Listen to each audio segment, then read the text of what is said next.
It was a clean sweep of the New York Yankees in the Big Apple to start this 11-game road trip. The A's are now 6-0 away from home, matching their third-best road start in Oakland history. Tonight, their show travels north of the border to Toronto to take on the big bats of the Blue Jays. The A's will have their hands full, as Toronto proved last year to be one of the top teams in all of baseball. Sonny Gray will get the start in Game 1. He tries to keep this winning streak alive. It's the A's and the Jays coming up next.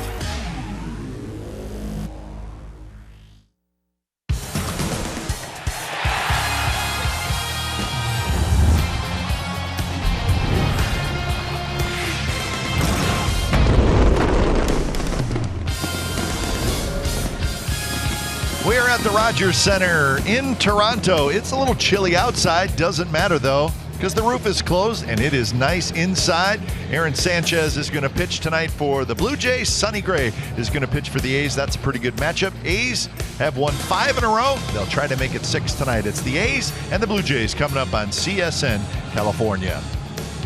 Hi again, everybody. Welcome to Oakland A's Baseball. Along with Ray Fossey, I'm Glenn Kuiper. Well, the A's had a pretty good time in New York sweeping the Yankees, and they did a lot of good things in that 3-game series. They pitched well, they hit well, and Ray, last night, they hauled out the long ball, really for the first time this year. They hit 4 home runs in that ball game. You know, it's amazing, Cap. Everybody talks about the short porch in right field. How about Mark Canha, a right-hander, goes to right center, and this was Severino, a slider. He kept using the slider, and he got in trouble. But once he left the game, Shreve came in, and Chris Davis, his first home run, it was a monster shot. And then the next pitch, exactly the next pitch, Chris, a second shot, and after that, Shreve went to the off-speed pitches. But this is a little bit later.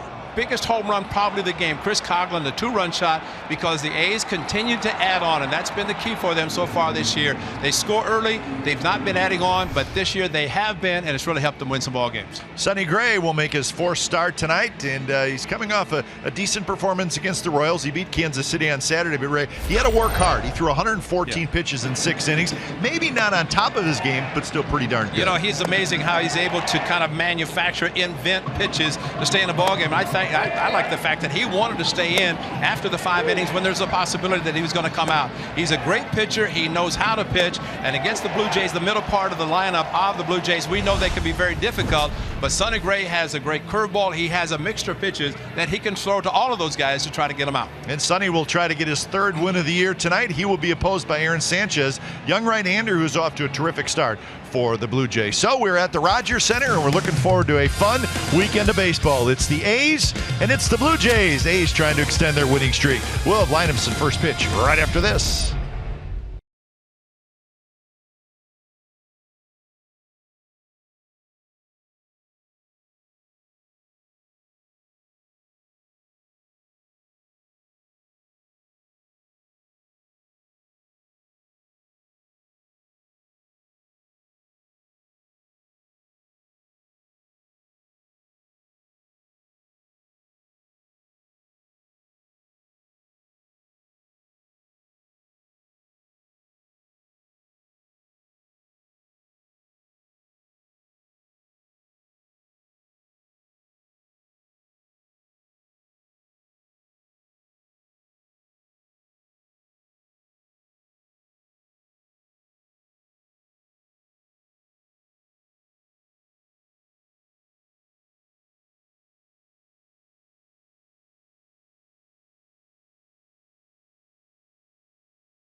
Baseball on CSN California is brought to you by Jack in the Box.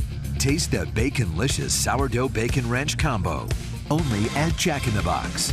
And by Toyota, the full-line automaker with the longest-lasting vehicles in America. Toyota, let's go places. Nice crowd forming inside the Rogers Center. And why not? Blue Jays have become the thing here in Toronto after what they did last year. So the A's seeing them for the first time here in 2016. Game time weather presented by the Santa Cruz Beach Boardwalk. Boardwalk is open. Visit beachboardwalk.com for park hours. It's a nice day today in Toronto. A little cool but comfortable. It is still just April here in Canada. 55 degrees and breezy outside. But the roof is closed and we got a day game tomorrow. Day game on Sunday. We'll see if anything happens. The roof opens then. But a comfortable place to play certainly this time of year. A's lineup for game one of the series looks like this. Billy Burns in center. Chris Coghlan at third. Josh Reddick's in right. Jed Lowry will play second base. Stephen Vogt hits fifth, and Coco Crisp will hit sixth, and he will DH. Chris Davis is in left. Yonder Alonso, he's at first. Marcus Semien is your shortstop.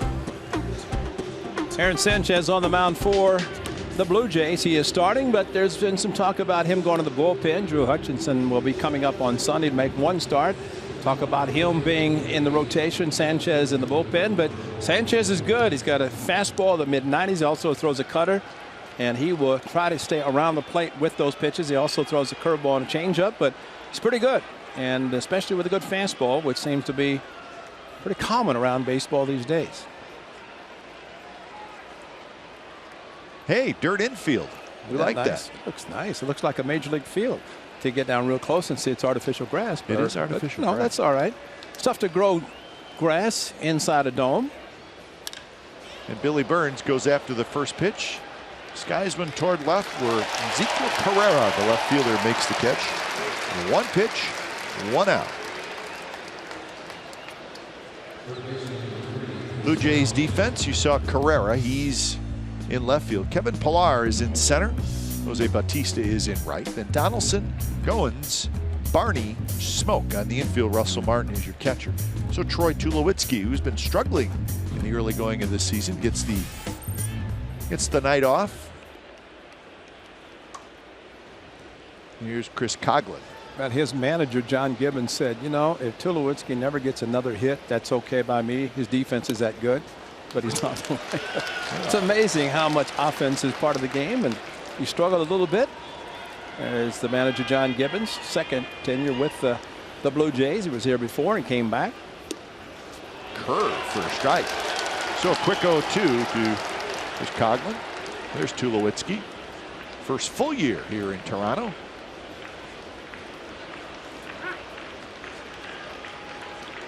A true day game after a night game, and Blue Jays in the midst of a long string of playing consecutive games. They'll get one off, which kind of breaks up the 20 that you're only allowed to play consecutively. That's Jerry Meals, who is the crew chief and calling balls and strikes. And that hit Coghlan, and it hit him good.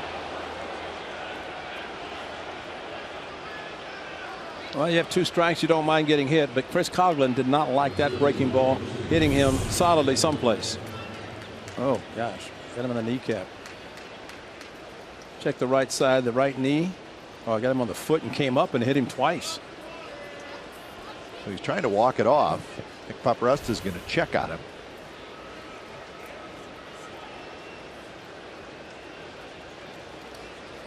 And with Danny Valencia going on the disabled list today, well, cross your fingers a little bit. Yeah. Valencia with that left hamstring injury. So he's going to be out for 15 days. Well, check the right foot, but then see what happens after it hits him so hard it came up and hit him in the right arm, just above the pad that he has on the left or the right elbow. Looked like Ray. It looked like it hit him kind of up around the shoelaces, kind of. Which is not good. He does not wear a shin guard to protect the top of the foot or the shin.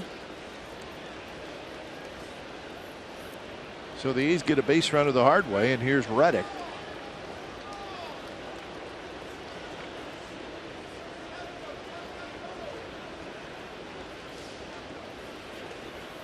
First pitch to Reddick is a strike on the outside corner, 95 miles an hour. 218 for Reddick, 3 home runs on the year. And unlike Yankee Stadium, he's had some very good numbers against the Blue Jays, especially here at Rogers Center.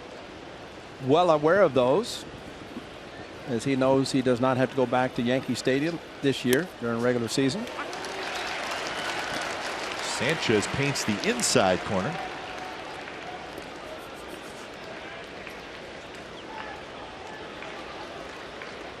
A shift within the at-bat. Donaldson now playing over in the hole between first and second. A little emergency swing by Reddick. So Valencia to the disabled list. The new member of the Athletics is Tyler Ladendorf, who is called up from AAA. So Ladendorf, of course, gives Bob Melvin a lot of versatility. He can play multiple positions. And hopefully Valencia, his stay will be just 15 days on that DL. There's Ladendorf, who started the season with the A's last year. His first hit was a triple, showing great speed. Unfortunately, a lot of injuries last year. But it also really gives the A's an additional infielder, because Ladendorf can play the different infield positions. And a couple of nights ago, when Bob Melvin lost his DH, he had to put Graveman in, but just did not have the extra infielder to put in. Center field, Pilar comes in, he'll play it on a hop. So Reddick has a base hit. And when you're hot in a certain stadium, you're hot. Yeah, he likes hitting here. Yeah, he had an emergency swing to get another swing. Broke his bat, but Pilar, who covers a lot of ground in center field, could not get to this one. And always remember that when you're playing on artificial surface, if you charge as an outfielder, you charge a ball and you miss it, it has a chance to bounce over your head.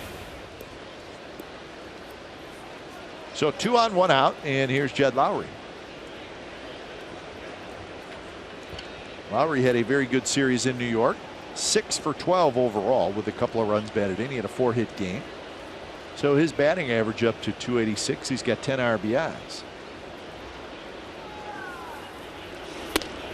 First pitch is a fastball for a strike, 94 miles an hour.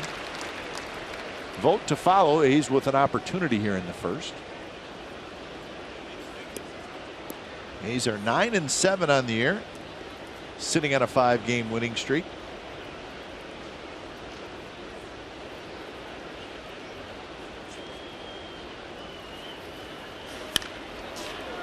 Pitch to hit there, but 95 with a lot of movement from Aaron Sanchez. You see some hitters who will just stand, and as soon as the ball is coming, they'll make some movement. You watch a few of the Blue Jays hitters, Bautista in particular. That's just kind of a late swing, pretty good pitch to hit, but Jed Lowry hits a lot of balls the opposite field, and you see the way they're positioning him that he will take the fastball, which Sanchez throws a large percentage of the time. 78% fastballs, and it's a good one. Yeah, I think you combine the cutter and the true fastball, 2 and 4. He throws a lot of heaters. And Lowry, strike 3 called, tried to hold up. It may have been called on the pitch. Either way, it's a strikeout. And that's 96 right down the middle, and that's the 4-seam. And Jed with Jerry Mills calling it, and a pitch that was going to be called either way. Actually, he actually swung at the ball. So 2 outs, and here's Vogt.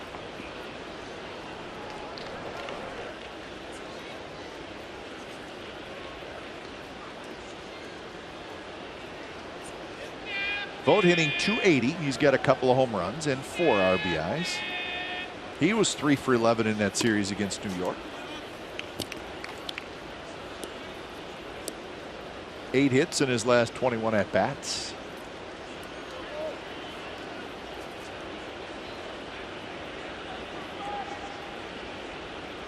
It's got 3 doubles to go along with the 2 home runs. Coghlan hustles back to second base. Sanchez was ready to hit the dirt. Catcher comes up ready to throw to second, and pitcher's going to make sure he gets out of the way. Kind of an interesting shift, Ray, wouldn't you agree? Yes. Goins, the shortstop, is right behind second base. Barney is out in shallow right field. Donaldson playing a shallow short. Now Goins slides over a little bit to his left. And that one is fair. Makes a big hop right over the head of Smoke. 1 run scores.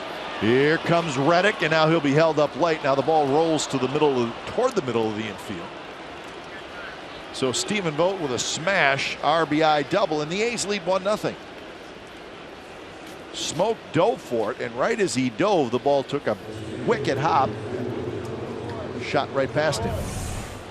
Stephen Vogt very quick, pulled the hands in on a similar pitch that Jed Lowry got, and I think Stephen recognized it early enough that he was able to open up and pull the trigger. And Justin Smoke, a very good first baseman, could not handle the shot though hit by Stephen Vogt. And if you're a base runner and you're thinking Ron Washington is coaching third, you're going to run hard. And just make sure that a third base coach stops you, as Wash did, because there's no chance Reddick could score on it. Coco Crisp fouls the first pitch he sees down the left field line. Coco DHing tonight. He's hitting 195, couple of home runs, including a long one last night, batting right-handed. Out of the two sides, Coco seems to be stronger hitting from the left side instead of the right.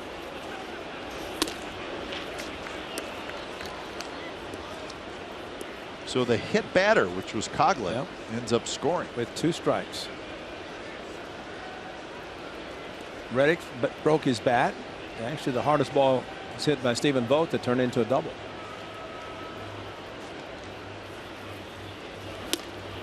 Strike call, breaking ball. From the right side, Shreve, the left-handed reliever for the Yankees, threw 2 fastballs, one to Chris Davis and one to Coco Crisp. Both left the yard quickly. That one in the second deck by Coco, his second of the season. And after that, Shreve threw nothing but all-speed pitches. High fastball, 96 miles an hour.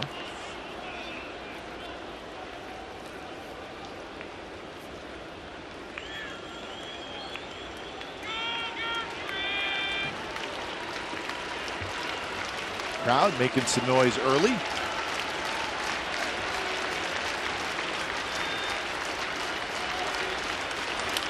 Coco up the middle.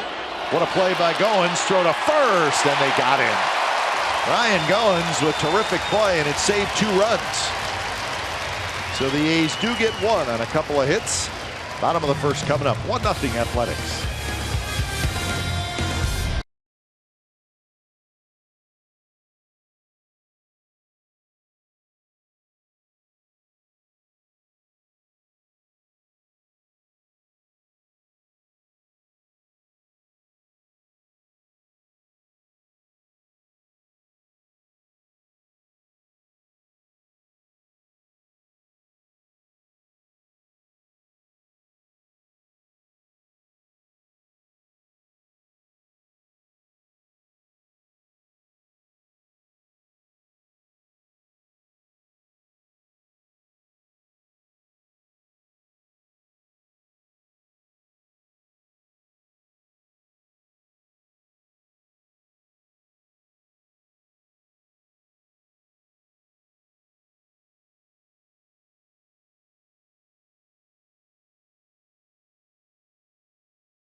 The Blue Jays 1-0. Here's Toronto's lineup. Starts with Ezequiel Carrera. He's the left fielder. Then Donaldson, Batista, and Encarnacion, the big fellows. Smoke is the first baseman, followed by Russell Martin, Kevin Pillar, Ryan Goins, and Darwin Barney gets the start at second base. Good point was made about Sonny Gray as he makes the start tonight.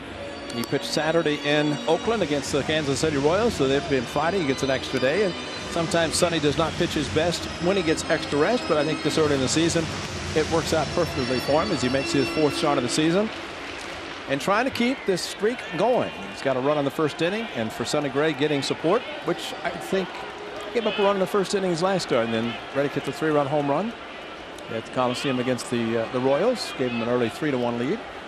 So with the run on the board, try to keep it that way, get back in the dugout quickly with a very, very good quick inning. There's Carrera, speedy left fielder. Michael Saunders has been leading off quite a bit for the Blue Jays, but Saunders not in the lineup tonight. Carrera getting a start. Donaldson to follow, then Bautista.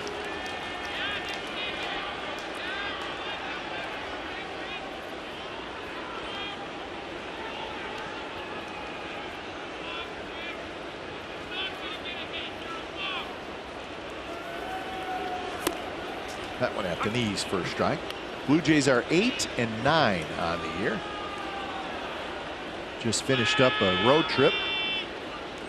They split 4 games in Boston, lost 2 out of 3 in Baltimore, so they finished the trip with a 3-4 record. And tonight they start a 6-game homestand. And the A's actually could have probably gotten to the hotel a little bit quicker, but it was the Blue Jays plane just arriving a few minutes before the A's, and yeah, that wasn't very nice. That wasn't nice of them at all. I mean, supposed to be nice to your guests. Good pitch. Carrera strikes out, 1 out.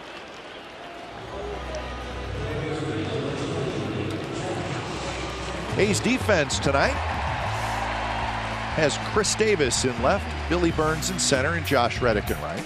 Coughlin, Simeon, Lowry, and Alonso third to first, with Stephen Vogt catching. And that'll bring up Donaldson. Donaldson hitting in the 2 spot. Off to another good start, hitting .284. He's got 6 home runs and 15 RBIs. So he has not slowed down from his MVP season last year. Well, this is the beginning of the toughest part of the lineup. Blue Jays, John Gibbons puts them all at the top. And Donaldson is first, and then Bautista, Encarnacion.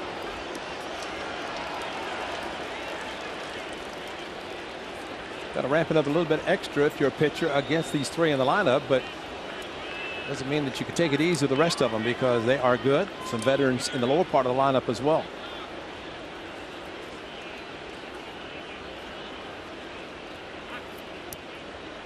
Stephen Vogt went to slider 3 times, then went fastball away, and he wants a fastball in, and that's what the pitch is going to be. That's what Sonny wanted to throw. Good pitch on 0-2.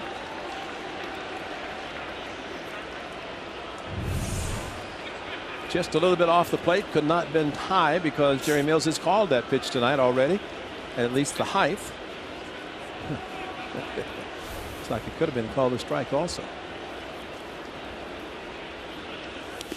In the dirt, nice block by Vogt. Sharp breaking ball. 2-2 to Donaldson.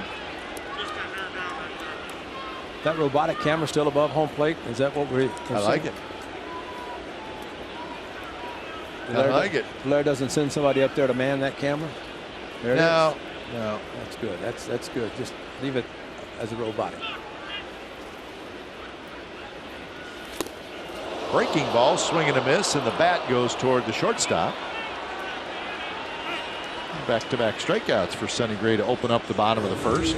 But Josh Donaldson has always done this. He lifts the front leg, and he is aggressive, and that breaking pitch, a good one.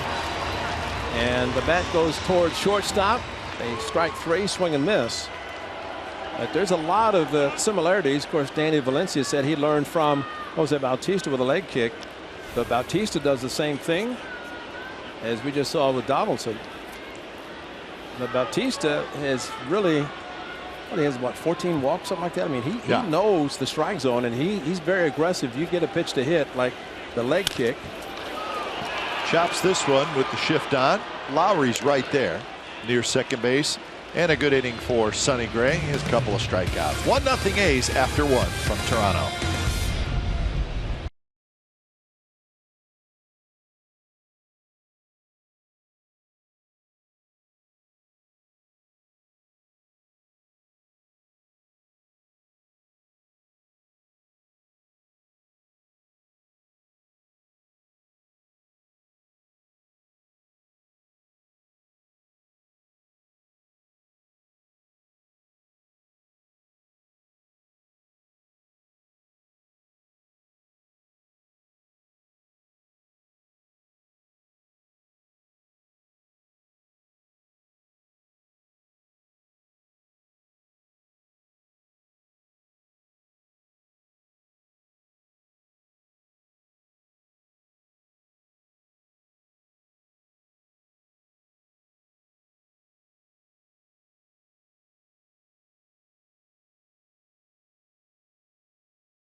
Keys to the game, 6-0 on the road, but 0-6 in Toronto. His last win was 2013, and absolutely lucky to have Sonny to start the first game of this series against the Blue Jays tonight. We said he's getting an extra day's rest. He could have pitched last night in New York, but he's swept the Yankees, trying to start tonight with a positive note, and Sonny Gray on the mound, so that's good news. First pitch to Chris Davis is a bit low. Davis, Alonso, Simeon, bottom 3 for the A's. He's got a run on a couple of hits and a hit batter in the first inning. Stephen Vogt with a 2-out RBI double. Under the glove of a diving Darwin Barney, and Chris Davis has a hit. A leadoff single. Bad news for the Blue Jays today. In fact, right as we arrived to the ballpark at a little after 4 o'clock, this was announced. Chris Colabello, who was a big part of the Blue Jays' success last year, suspended by Major League Baseball for 80 games after testing positive for performance-enhancing substance. So struggling this year, but look at last year, 321, 15 home runs. He kind of platooned with Justin Smoke, but he had a really good year last year for the Blue Jays. Well, I was told by a couple of former players, broadcasters now, and I think brought up a good point, that he knew the test had been done, the appeals process. So if you get off to a slow start, you got a lot on your mind. So perhaps that affected him as well, but it's too bad that. Alonso with a line single.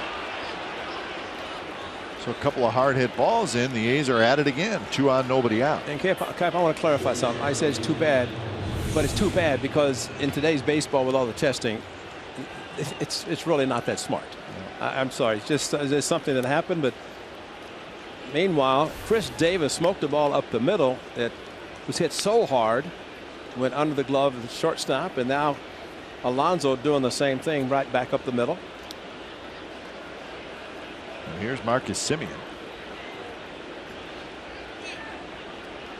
Remember, it's tough and very hard to bunt on artificial surface because it's kind of a true and hop, and it gets the infielders quickly. First pitch is inside. Well, one more note on Colabello. As Ray mentioned, he knew about the positive test. He was notified on March 13th that he tested positive. He then went into the appeal process, which took 5 weeks. Exactly. Up until today, basically, and went through the process.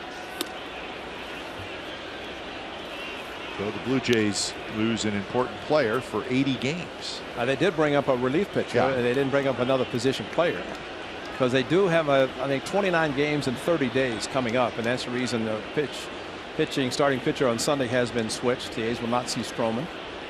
Chad Garoto, a left-handed pitcher, was brought up. And now 3-0. Sanchez trying to throw the ball 120 miles an hour, and when that happens, the front foot leg gets out too quickly and you drag your arm through, and as a result the pitches are up in the zone because the elbow is dropping dramatically. Good pitch there. So 3-1 the count. Billy Burns to follow. So 4 hits already in the game for the A's off a tough right-hander in Aaron Sanchez.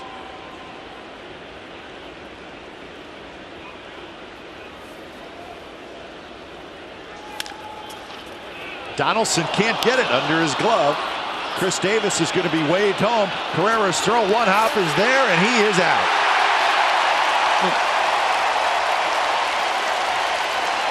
Carrera made a terrific throw. And Chris Davis running hard all the way. Oh, he talked about being tough to bunt on this turf.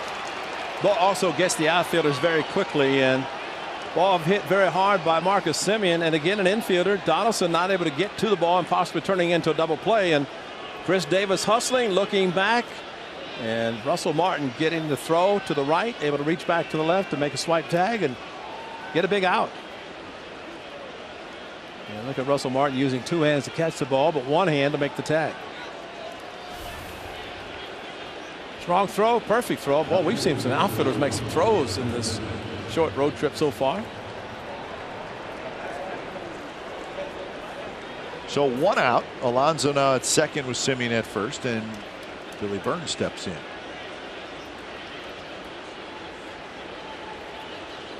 Sanchez, with his great stuff, has not fooled anybody in this inning. No, he hasn't.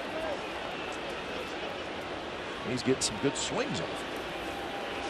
Sanchez's first 3 starts went like this, Ray. Here's the play at the plate. That's textbook by Russell Martin. No chance of interference there. Reaching to his right and then going back.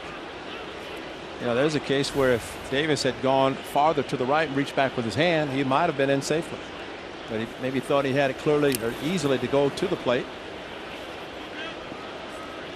So it really helped Russell Martin to catch the ball and go back to the front of the plate.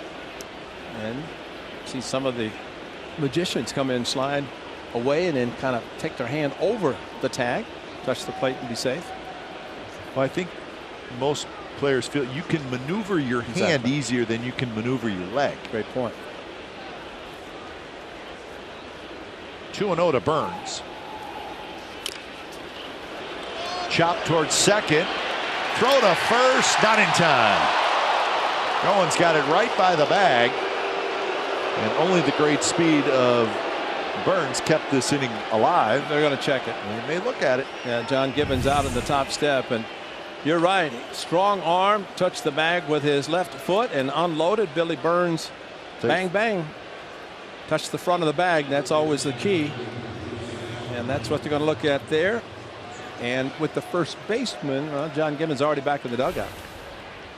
With the first baseman reaching for the ball, it's got to go inside the glove. It's got to be in the glove, in right? the pocket. And we talked about that last year, what the actual rule was. Yeah, not just entering the glove. It's got to be in the pocket before it's assumed to be an out.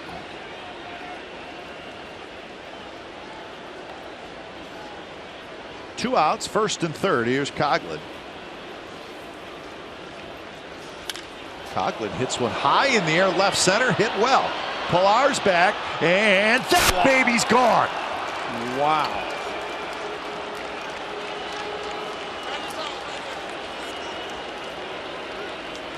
We ought to have him on as a post-game guest every night. Opposite field. So essentially, in 3 home runs that he's hit, he's pulled one down the line of right field to win a game. One to right center last night at Yankee Stadium. And on this one, fastball up and away. After a ball hit him on the foot, his first at bat, a home run to the opposite field on a fastball up. I think he knew he got it as soon as he swung. Well, fastball, good velocity, kind of up and out, and he put a good swing on it. And he's strong. Yes, he is. Remember, he had 16 home runs last year for the Cubs in a part-time duty. Shallow right. Batista will get there. Side retired. So Chris Coghlan, a 3-run homer. So a big blow early in this game for the A's. And here it is. 3-run shot. A's lead 4-0.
Blue Jays 4-0. Coghlan now 3 home runs on the year. Sonny Gray had a couple of strikeouts in the first inning. He'll face Encarnacion, Smoke, and Martin.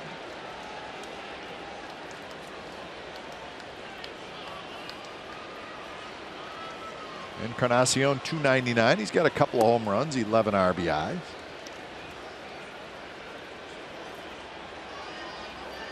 .44 starts with 3 runs of support or more. He's 30-2.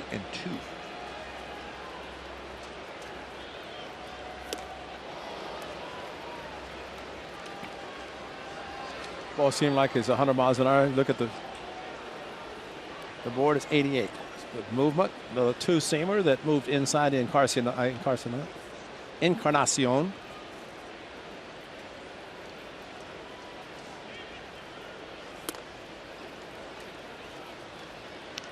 Well, Blue Jays offensively through the first 17 games of this season have scored 65 runs.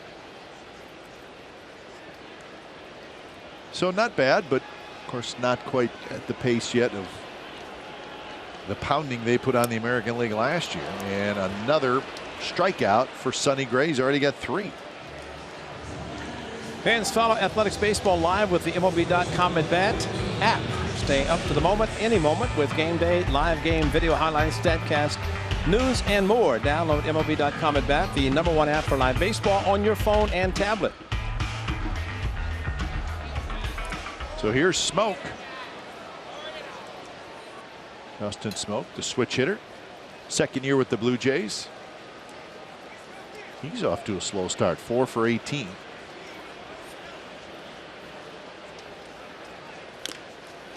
Last year, the Blue Jays scored 891 runs, most in the major leagues. And Ray, it was 127 runs more than the second team, which was the Yankees. That's in all of baseball. You get anywhere close to 900 runs in a season, that's special. Well, 800 is kind of the benchmark. You know, you get 800 plus, and then right. You get close to 900. You're right. You're an exceptional team. They hit 232 home runs last year, most in the majors. They had the most doubles in the majors. Best on base percentage, best slugging percentage. I mean, just through and through. And they were gripping it and ripping it, as they like to say. And when it was all said and done, they won the division with a 93-69 record.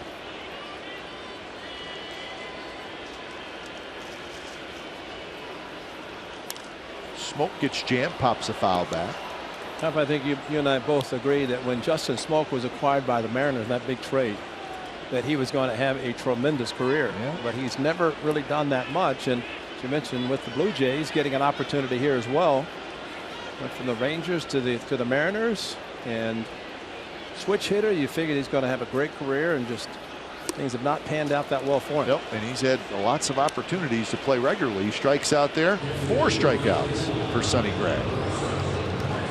So far, this extra day rest for Sonny Gray has proved to be great for him. Great breaking ball. His fastball has got a little extra zip on it, and pitches are all around the plate. It's just that he's changing speeds with his off speed or his slider and his curveball. And for Stephen Vogt, just putting down the fingers in hopes that at least the pitch is close to what he called. Russell Martin. Russell Martin is struggling. He got 6 hits and 46 at bats. That's a 130 batting average. Very good hitter. He'll get going at some point. One of the great things about playing for the Blue Jays, and you're playing 81 home games, you know you'll never have a rainout. You know that the conditions will always be perfect, because if the roof is closed just like it is right now, who cares what it's like outside? So it should help a hitter, should help a player in general, to know that every day they're going to play a game. State of the art when it was built, still a magical place, especially when it's sold out as it was last October. It became magical again last year. Yeah. About the All-Star break.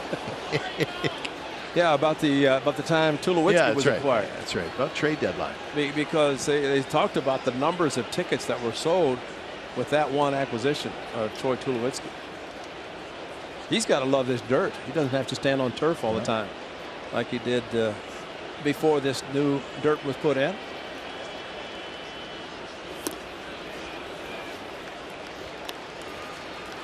Jerry Mills not giving the low pitch, but the one thing about Sonny with his fastball, he's keeping it down low.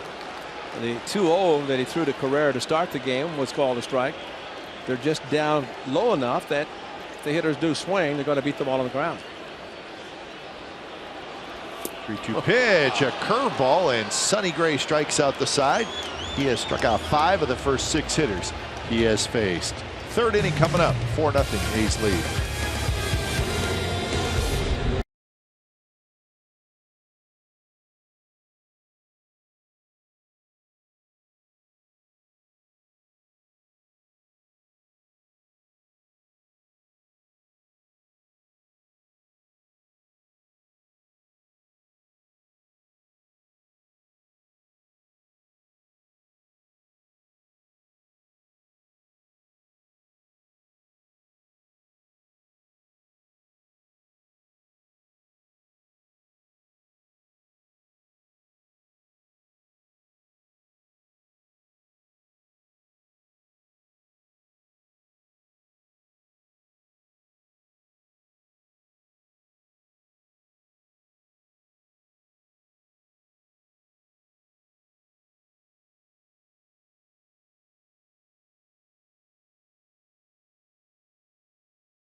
On CSN California is brought to you by AAA. What does your insurance do when it's not doing insurance? It should do more. Go to AAA.com for more details. Beautiful city, Toronto. A's with a 4-0 lead over the Blue Jays. Well, last year the Blue Jays were tough on the Athletics. Blue Jays won 5 of 6 games played. Jays will come to Oakland right after the All-Star break, July 15th, 16th, and 17th. That first weekend series after the break. And what used to be a 4-game series because of the 3-day break is now a 3-game series with the extra day for the All-Star break for everybody.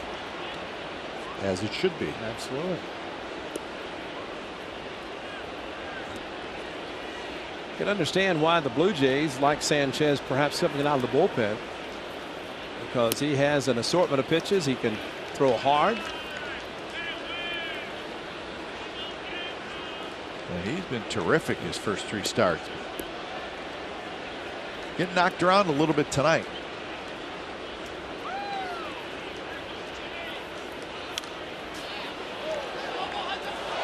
Well, last year Sanchez started the season in the rotation and was pitching well.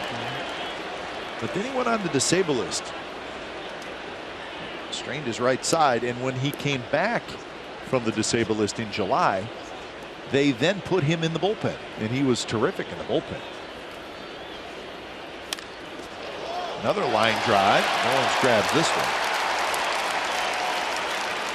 Got away with one hanging curveball that Jed Lowry was all over, but the shift played perfectly, and a line drive right into the glove of the shortstop. And it's got to be so frustrating that you see where the shortstop Goins is playing. It just takes a couple of steps to the left, the ball slicing back into his glove, and instead of a base hit up the middle with a nice swing, it's an out.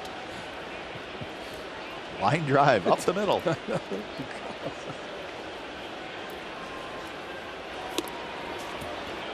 But with Sanchez, really one of the stories of early spring training for the Blue Jays. What were they going to do? Yeah. Was he going to be in the bullpen, or was he going to be in the rotation? And they decided on the rotation. You can see why. Sure. But you can also see coming out of the bullpen, he probably has even more velocity. He pitched a lot in the postseason. 9 games. In fact, the Blue Jays played a total of 11 games in the postseason. He pitched in 9 of them. As Vogt drops a single in the shallow left center field. That division series against the Texas Rangers, which the Blue Jays won 3-2. He pitched in all 5 games. Well, you could hear somebody yell, and it might have been the pitcher, because he made a good pitch. He broke the man of Stephen Vogt, but the result, a base hit by Stephen Vogt. Yeah, he knew it, right? That was him. Did our field mics pick that up? Yes, they did, because I heard it.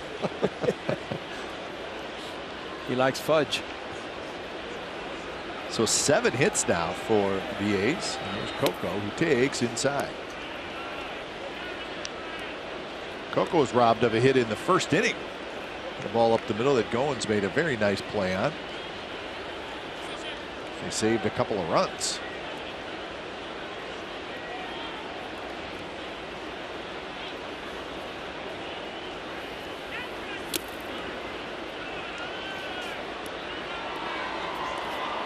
So 2-0 now with Chris Davis in the on-deck circle. One of the things the A's coming into this series will not see the knuckleball of R.E. Dickey. And you can say, well, yeah, but I don't think any hitter ever enjoys trying to hit a knuckleball. But he pitched in Baltimore, so he will not pitch in this series. 3-0. One less thing that the skipper has to worry about. Who can swing well, hit well against a knuckleball pitcher, but they'll get the hard throwing of Sanchez tonight. There would be a new pitcher on Sunday. We'll not see Stroman, who, what a story he was last year. Come back after a serious knee injury and pitching postseason. Well, the Blue Jays, I mean, they didn't completely redo their rotation, but they made some significant changes. Of course, David Price was not re-signed. And Mark Burley, let's not forget about Mark Burley, who I guess officially retired. He did not sign with anybody. He may take a few months off and come back in the middle of the season. He could. And Coco takes a walk. 2 on, 1 out. Another scoring opportunity for the A's. Well, we're going to talk about Chris Coghlan and a 3-run home run, but we cannot forget what Billy Burns did to avoid a double play.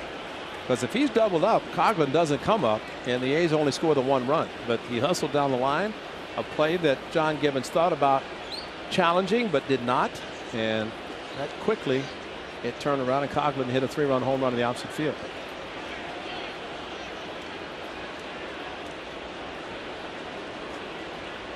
So here's Chris Davis, who had a line single in the 2nd inning. Breaks his bat, grounds it to short. Out at second.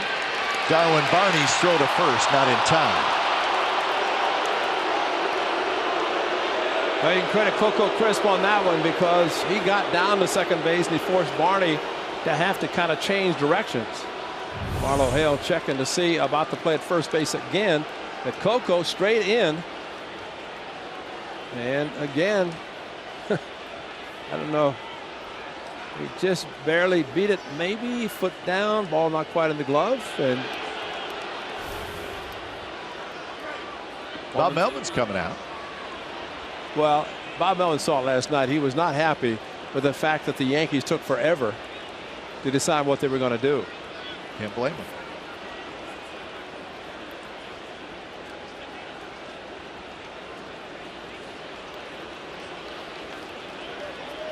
So Bob Melvin is asking them to look at something.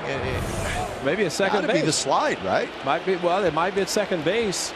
You'd think the Blue Jays would be asking about. Maybe as Bob Melvin said, did he keep his foot on the bag at second? Remember the neighborhood? Yeah. So there's got to be something at second base that. So Gibbons did not challenge at first, but Bob Melvin was waiting. Let's see what second base if Barney is on the bag. Did he back up? Coco went through the bag, but he did maintain his body on the bag.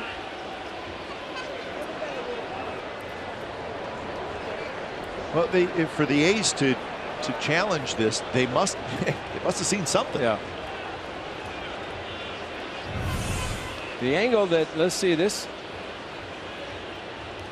Oh, he's not. He's straddling the bag. That's a great call. Thanks to Larry. That was a great shot there because the one before that blocked, but he straddled the bag. Yeah. And so if they have that angle, he was never on the bag. And we've seen this called 3 or 4 times already this year. That's right. Second baseman or shortstop is not on the bag. And well, watch the right foot goes back, yeah. and he never reconnects with the base. And really, it's not even a neighborhood. Well, I guess you could be considered a neighborhood play, but that wouldn't even be considered, I don't think, because the neighborhood, you touch the bag, go across the bag, and then they call the base runner out. But this, he clearly was straddling the bag when he got the ball.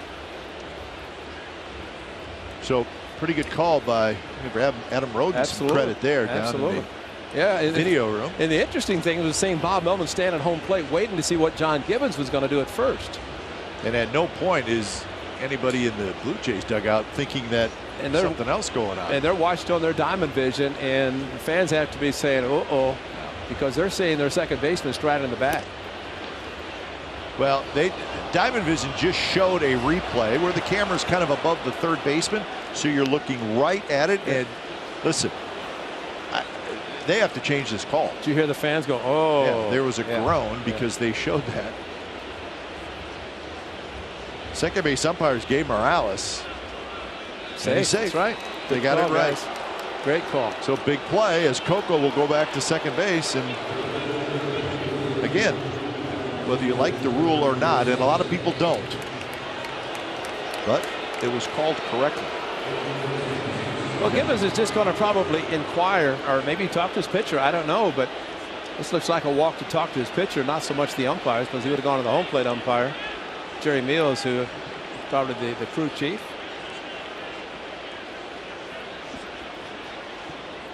Nice go to Adam Roden, because that call had to come immediately from Roden. Adam to the dugout to Mark Kotsay, the bench coach. And you know what's nice, Ray, too, is maybe everybody having to wait for John Gibbons to decide. Yeah. Maybe it gave the A's just a little extra time to double check the video, right? That's a great point. Because you got to do it in a certain amount of time. Well, unless you're the Yankees, I guess you can take as long as you want. But so that will go as a fielder's choice. a what is it 5-4-3? Was it Donaldson who is it Donaldson? So 5-4-3 fielder's choice. And the bases are loaded. Or was it? It might have been 6-4-3. And Alonso takes a strike.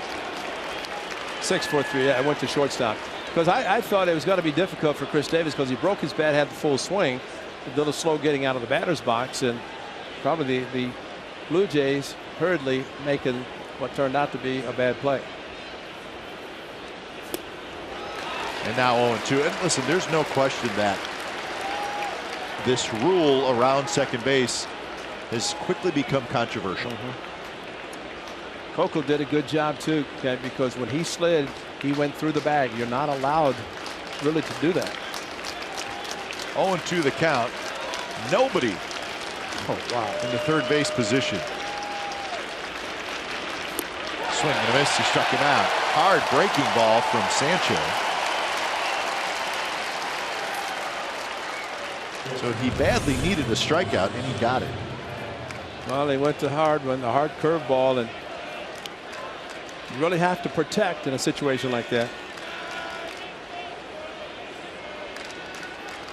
So now Marcus Semien will try to come through. Vogt is at third. Chris Betts second. Davis at first. Semien had a base hit in the second inning. Chris Davis was thrown out at the plate trying to score.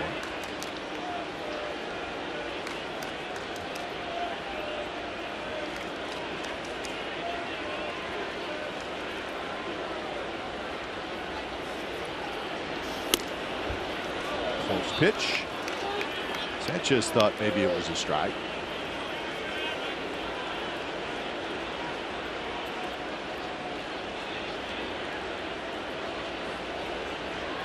A's have had 11 base runners so far in this game.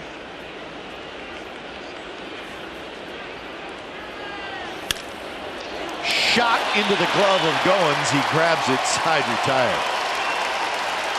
So the A's do not score. A lot going on in that inning. Bottom of the third coming up. 4-0 Athletics.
With the Friday Family Pack, you get 4 Plaza level tickets, 4 Coliseum hot dogs, 4 medium sodas, and 4 bags of peanuts for just $60 at every Friday home game. Buy now at athletics.com/family pack, subject to availability.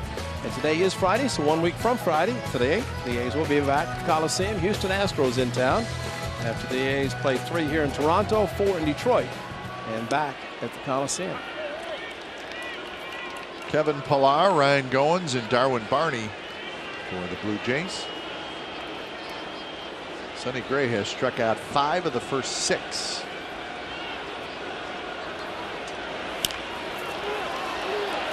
Coughlin on the run, 1 out. Should note, Ray, that on that play at second base, there was an error given to Darwin Barney, the second baseman. So it goes as a fielder's choice, error 4. And rightfully so. That's a good call because it's a physical as well as a mental, because you've got to make sure you get 1 out, and he did not. Unfortunately, the A's could not capitalize on the mistake. Here's Goins.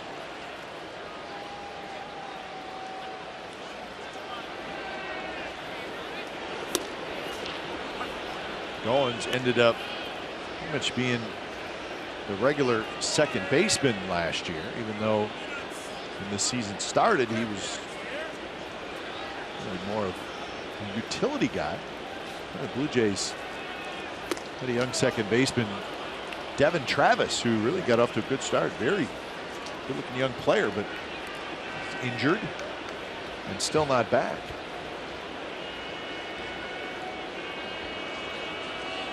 Travis, some shoulder issues.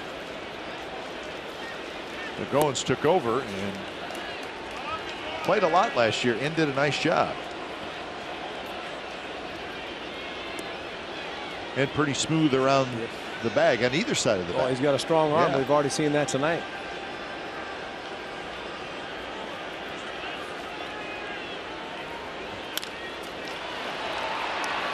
Simeon stays down on it. Good throw, 2 away. Here's our true story brought to you by McDonald's. Looking back at the 2015 season for Sonny Gray. 14-game winner, 3rd best ERA, first-time All-Star, first-time father as well. That's all good stuff. And when it was all said and done, finished 3rd in the AL Cy Young Award voting. 28 wins in his last 2 seasons for Sonny Gray. 14 wins in 2014, 14 wins last year.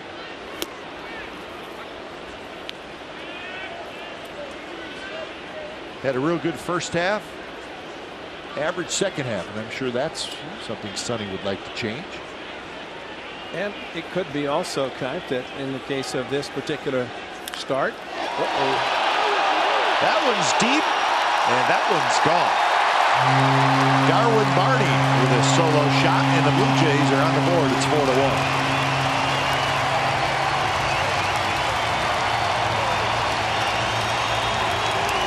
A no-doubter from Barney.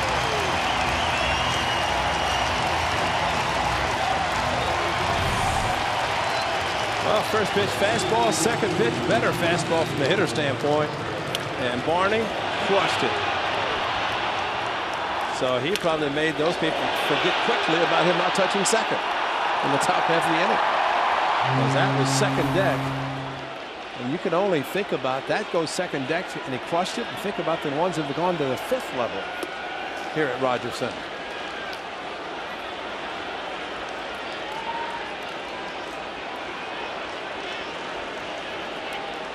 Now back to the top of the order in Ezekiel Carrera. If your name's Ezekiel Carrera, you should be fast. Don't you agree? It's a fast name. That's right. It's not a power hitter name. Ezekiel Carrera. You just have to be a speed player.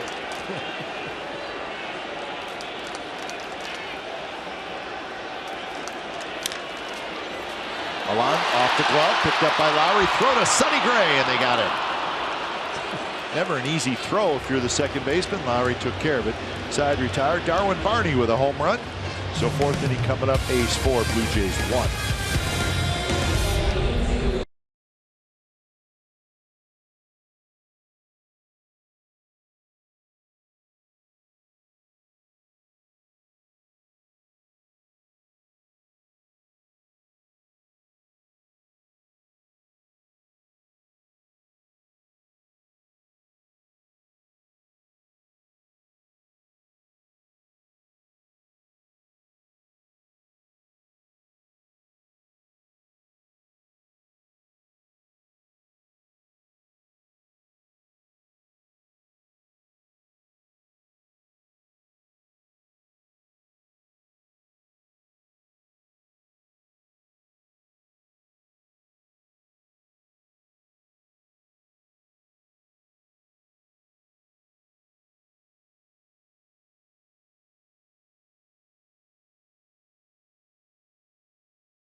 LA Kings. It'll be Game 5 of their Stanley Cup playoff matchup.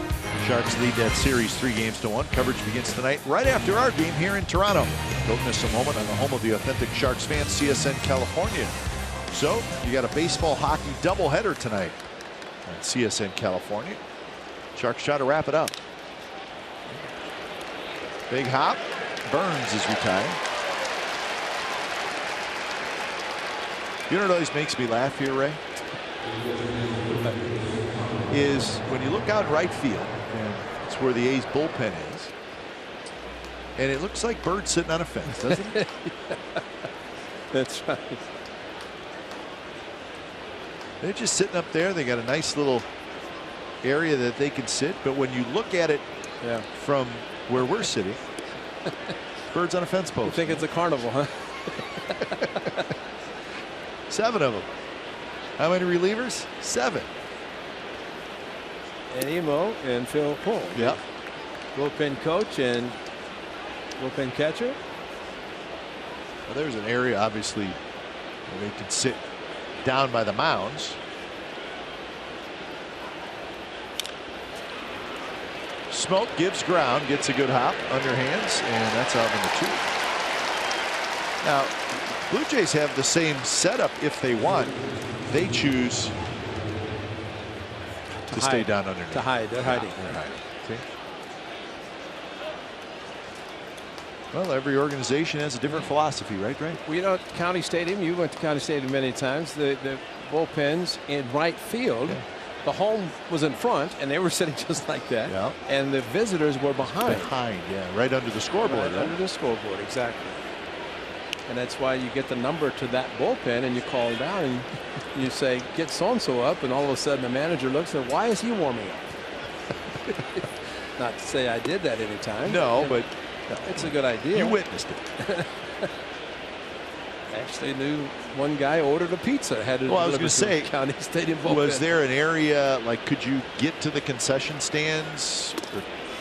There was a gate out behind it. So you could go right outside. You could almost go into the parking lot. Tailgate. Right, or you could order a pizza. Yeah. Which had been right up your alley, right? Yeah, man. You're a pizza guy. We miss County Stadium. Yeah. But that reminds me, because you kind of sat up on another perch at County Stadium in front, and you had an overhang to keep you out of the sun in case it was a warm day. 3-2 now to Reddick. And Sanchez badly needs a quick inning. He has had base runners all over the place. A chance for a 3-up, 3-down inning. Tail pitch to Reddick. Reached for it. Poked foul. Also saw his offense score a run. Sonny Gray retired 8 in a row, and then all of a sudden his 9th place hitter hits a home run. Thanks to great defensive play by Alonso and Lowry to get the leadoff hitter, the fast Ezekiel. Got him swinging. So Sanchez gets the 3-up, 3-down inning he badly needs. 3 strikeouts. Bottom of the 4th coming up. It'll be Donaldson, Batista, and Encarnacion. 4-1 A's.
fourth inning.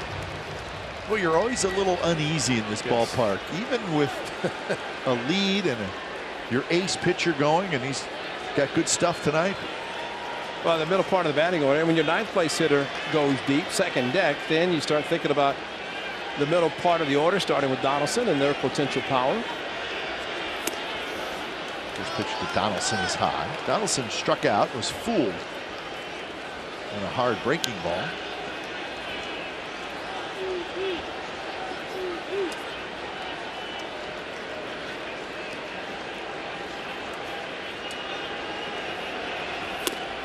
Good one there, called a strike. 1-1 the count. Donaldson won the MVP last year with, he received 23 first place votes, 23 out of 30. Mike Trout got the other 7 first place votes. And that's hit hard, and it's into center field for a base hit. So Donaldson leads off the fourth with the base hit, and that gets us to our Ford right choice. Remember this?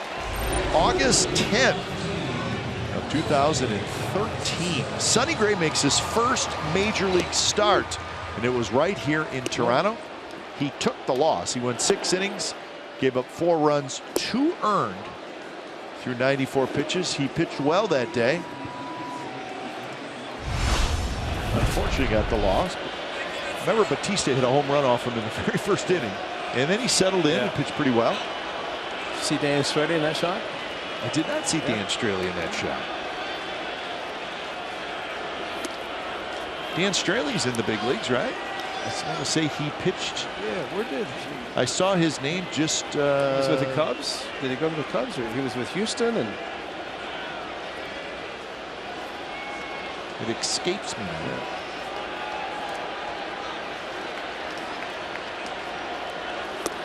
Good take by Batista. 1-1 the count.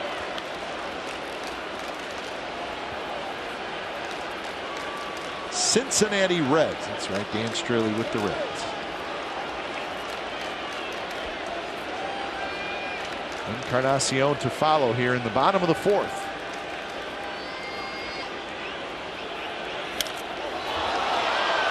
Very high and foul, right side.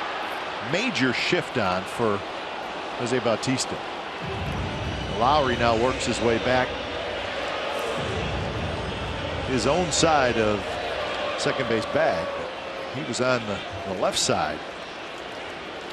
You know, just like you said, it's uneasy because of the swing of Bautista, and you heard the crowd react to the ball in the air. They think it's going to be a home run. It barely made it past the first base in foul territory, but he has that leg kick, and he's very aggressive, very disciplined at the plate, but he attacks every fastball he gets.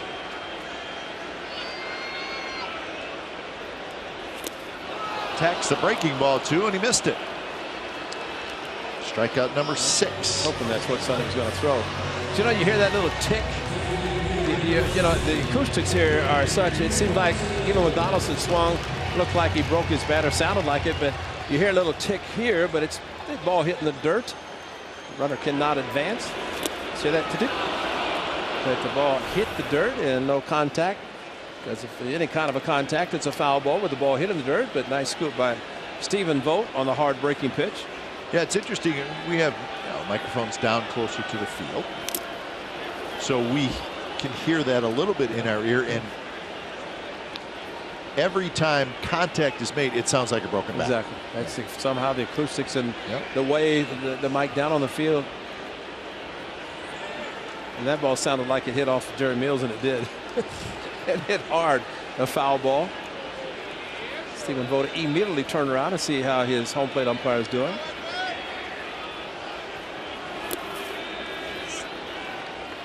One and one to Encarnacion, who struck out swinging in the second inning. Stephen Vogt has caught 4 games on this road trip, 3 in New York and tonight. And Josh Fegley said it's a pretty good chance he's going to be in the game tomorrow afternoon. Half the lefties on the mound for the Blue Jays. So Stephen Vogt will get a breather tomorrow and then perhaps catch the series finale on Sunday.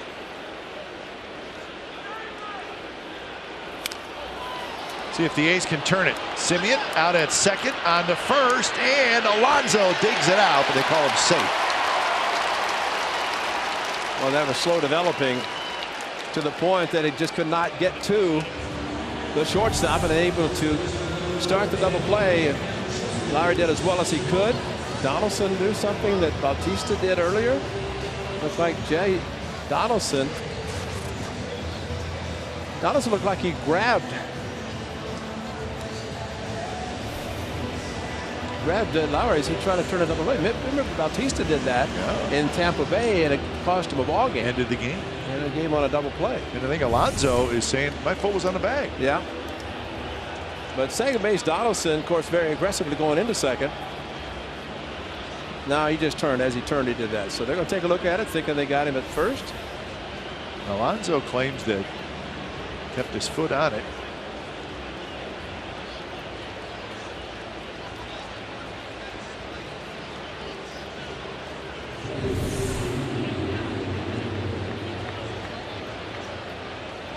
Close play, too. Yeah. Well, anytime the ball hits the dirt, you'd think it's slowing it down. The runner's going to be safe. These are 1 for 1.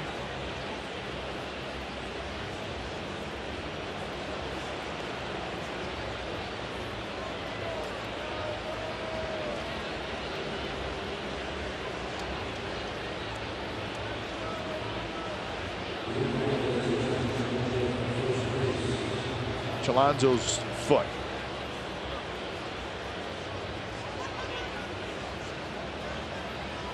Tough to tell there.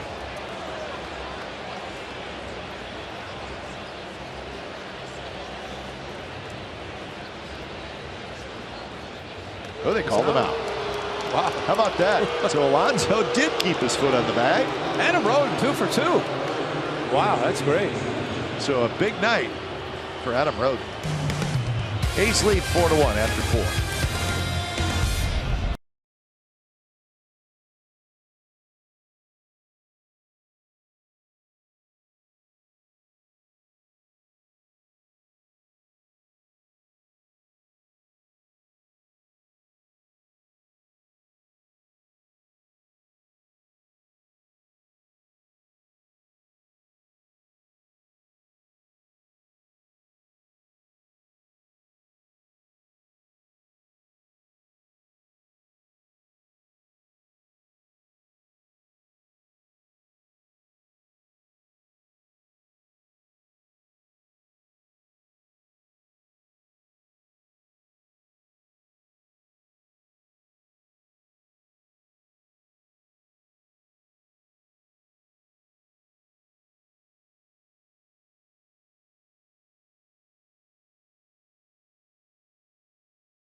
Days for the 2016 season. Purchase a group of 25 or more in the field level on select games, and everyone, and I mean everyone in your group, will receive a quality snapback A's cap, and that's a good looking cap. You can book your group cap day outing by calling 510-638-GO-A's or by visiting athletics.com/cap. And we always see a lot of A's caps and jerseys throughout the American League, all the ballparks. And Lowry shoots one past Donaldson, and that's a base hit. Right back into the stretch is Aaron Sanchez. Hit number 8 for the A's. Well, just reached out, guided it towards the left side of the infield, and you can see the shift. Donaldson way off the line, and he was off far enough that the ball got past him. So here's Vogt, who's got a double, a single, and an RBI. So he has his batting average in the early going now up over 300. And Ray, kicking around that last play that where the call was reversed.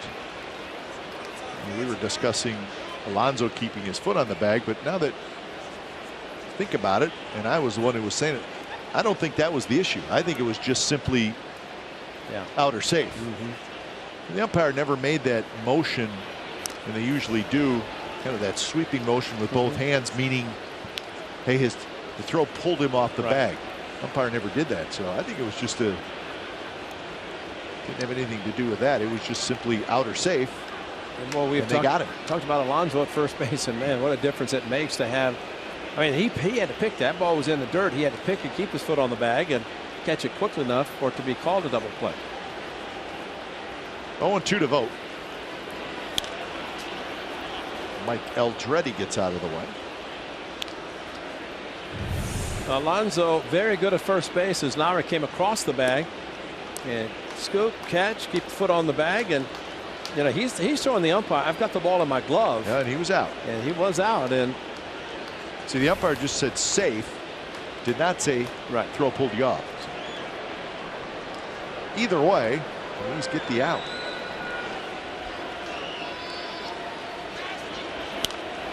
And you know what? When you get 2 overturned in the first 4 innings, that's pretty good. Yeah.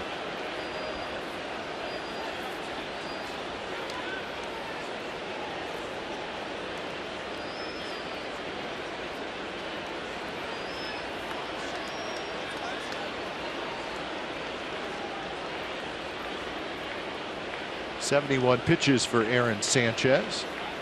Shift is on for Vogt.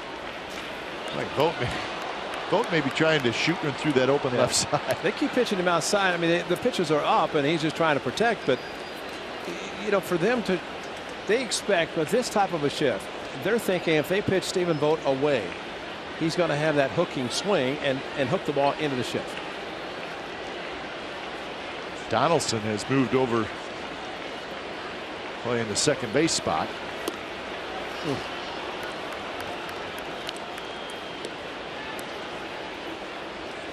So that's kind of the shift that we talked about in that Yankee series, Ray, where you keep the middle infielders at their normal spots, and you move the third baseman all the way over, and that's Donaldson.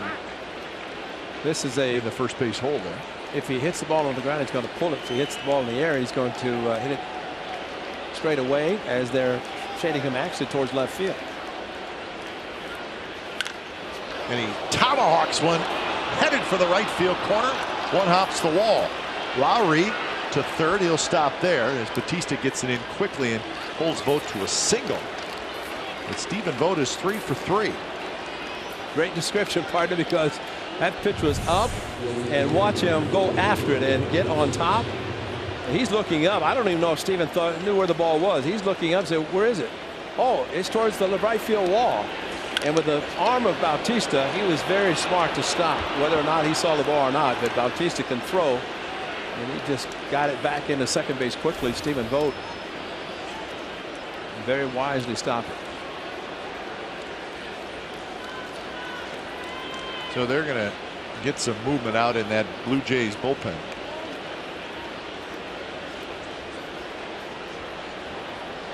Looks like it's the gentleman just called up, Chad Garoto. Left-hander. Well, the other lefty is Brett Cecil, and the switch pitcher Pat Venditti. Don't forget about Pat. Yeah. But he'd have a 2-thumb glove. You know it was him. First pitch to Coco Crisp. Bunts it foul. Coco has grounded out, and he has walked. Chris Coghlan with a 3-run homer in the second inning. It's the big hit in this game so far. Darwin Barney has a solo home run for the Blue Jays. That was in the bottom of the third.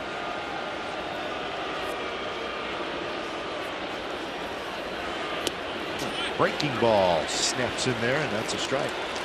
Interesting defensive alignment by the Toronto Blue Jays. They're playing kind of halfway. Figuring that Coco Crisp has enough speed, he might not be able to be doubled up. And that is not your normal playing back for double play. So thinking based on how hard the ball might be hit on the infield. if it is, and whether they can turn two or not. But this makes it tough on Jed Lowry at third, because on a ground ball he could run into an out if it's not hit hard enough to turn a double play. I think the Blue Jays, if they can turn two, would do that, take the 2 outs, give up the run. Although they are trailing by 3 with Sonny Gray pitching great.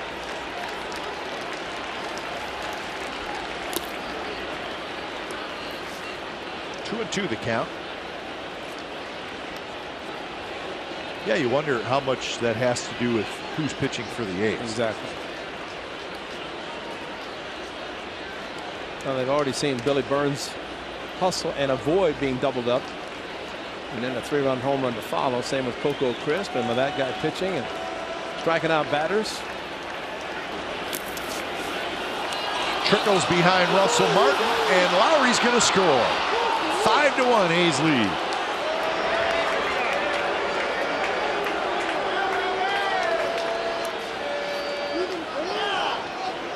Just got through Russell Martin. Well, breaking ball looked like he was going to block it, turn nicely, but as he came up with the glove, the ball stayed down. Watch the glove come up, and the ball stayed down, scooted underneath him, and at that point, that's a great shot. And talk about blocking balls in the dirt. Ideally, you want to jam the catcher's mitt into the ground to avoid that happening. Because if you come up, inevitably hits the dirt, it's going to scoot and stay down, almost like the throw Hicks made with Coughlin running the other night. Coco breaks his bat. Soft line drive into the seats down the right field line.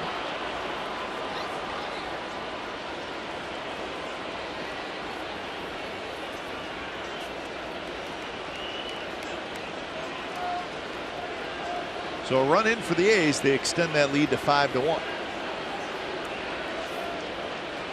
Still nobody out here in the 5th.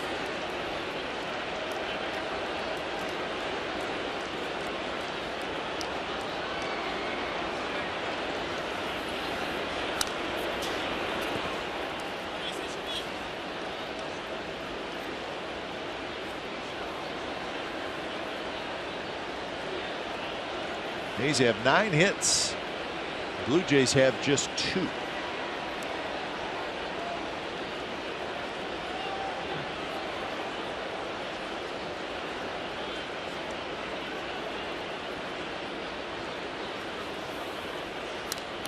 Another foul ball. Outfield is straight up and shallow for Coco. As long as Coco waits at the plate, it's not surprising to see him swing and foul off tough pitches and good pitchers pitches. And that's his ability to be quick by waiting as long as he does. And well, ideal if he pulls the ball, can move Stephen Vogt to third, but at this time it's a matter of protecting, doing whatever you can do with whatever you get. Smash under the glove of Smoke, headed down the right field line, bounces off the side wall. Vogt will score, and Coco has a double. 6-1 A's lead.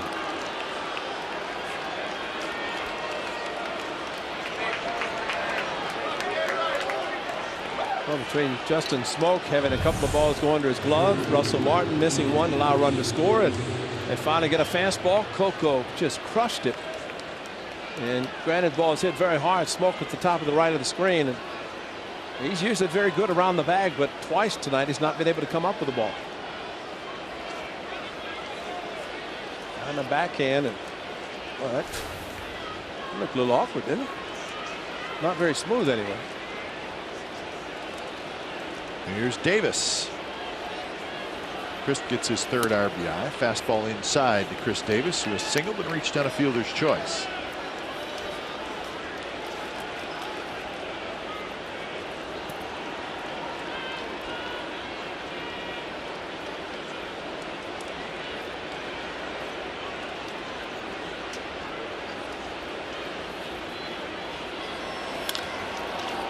Donaldson gets a big hop. And it's first out here in the 5th inning.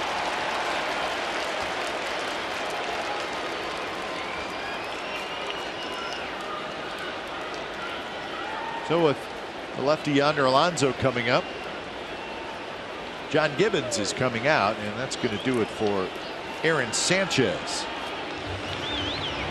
And Aaron Sanchez has his first tough start of this 2016 season. When it's time for change, think Speedy Oil Change and Auto Service. It's your oil change, tune-up, and smog experts.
This copyrighted telecast is presented by authority of the Oakland Athletics and may not be reproduced or retransmitted in any form, and the accounts and descriptions of this game may not be disseminated without the express written consent of Athletics Investment Group, LLC.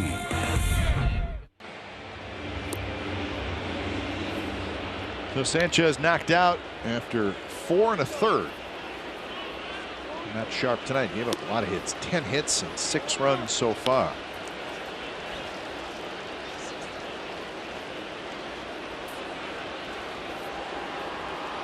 And we got a major league debut. The lefty, Chad Garoto. So here's AAA numbers, 2-0, good ERA. And just called up with Colabello being suspended. And that had to be done quickly. Yep. Because they're in Buffalo, right? I think the AAA team in Buffalo, so cannot be that far away. The Blue Jays, with this stretch of games, not a lot of days off, decided they wanted a pitcher.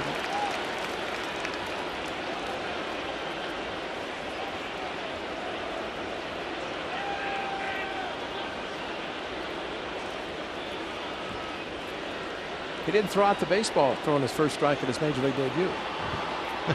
We've seen that before. Yeah. Tapped slowly, going to the shortstop, covers a lot of ground, and he gets the second out. So 6-3 on the putout. Well, he's got a strong arm, but this time he doesn't need it because he just flipped it backhand. And like turning a double play at second, will flip the second baseman. Goins showing a lot of range, a lot of abilities tonight. 2 away, and here's Simeon. And Garoto was a college teammate of Kendall Graveman at Mississippi State. In fact, they were taken in the same draft by the Toronto Blue Jays. That's right. That one's belted left center, but Pilar's going to get back there, and he makes the catch. But Garoto, first 2 batters he faces in the big leagues, he retires. A's get a couple of runs. Now lead at 6-1.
brought to you by T-Mobile.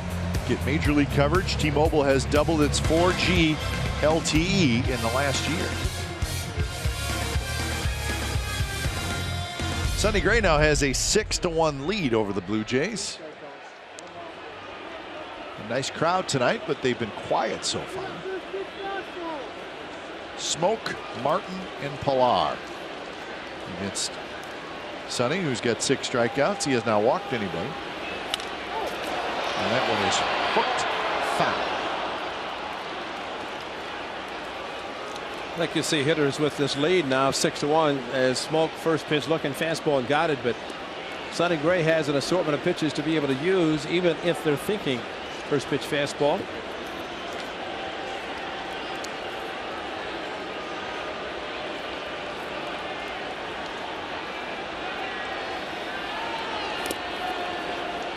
Breaking ball from Gray. He's had a good curveball tonight. Or maybe a slider, very sharp breaking pitch. Yeah, he will mix them up, both pitches.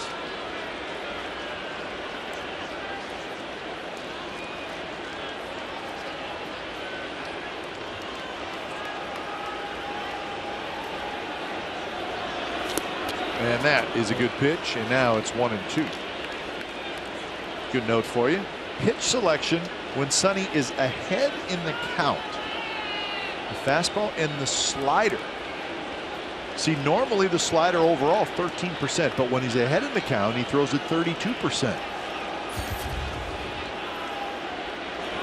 And there it is. And I think that's it. Listen, it's his strikeout pitch, and he's not afraid to go to it. And you have statistics back it up. And you have to think about a good fastball that he throws, and your gear fastball, you try to make an adjustment, pitches out of the strike zone, and you're heading back to dugout.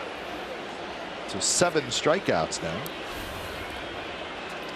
Rich Hill last night, great performance against the Yankees, struck out 10 again. At the Mariners 2 starts ago for Rich Hill. So 4 starts, twice he struck out 10.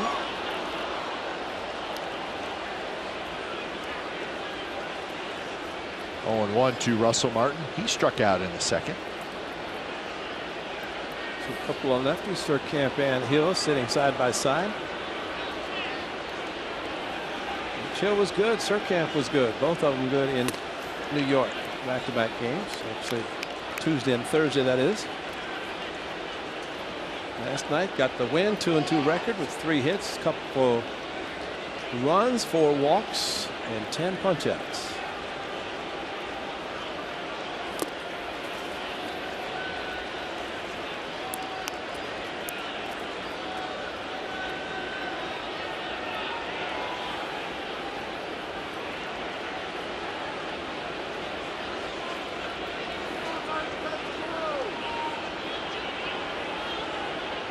Just 54 pitches for Sonny Gray.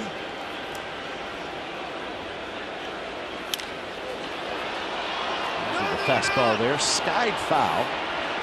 Reach the seats.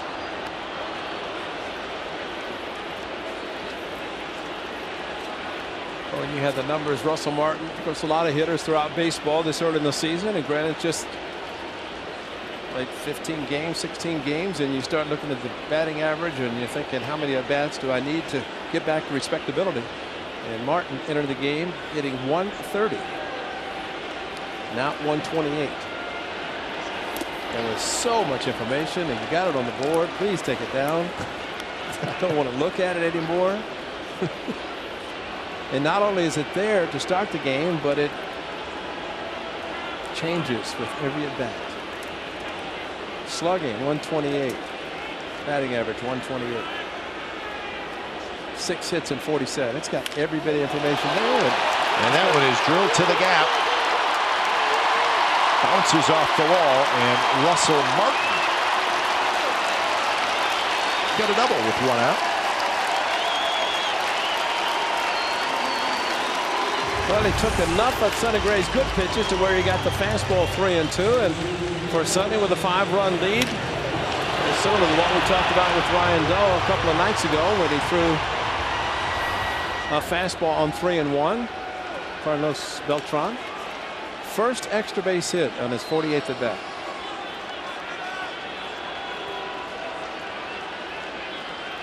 So 3 hits now for the Blue Jays. And a runner in scoring position for Kevin Pillar.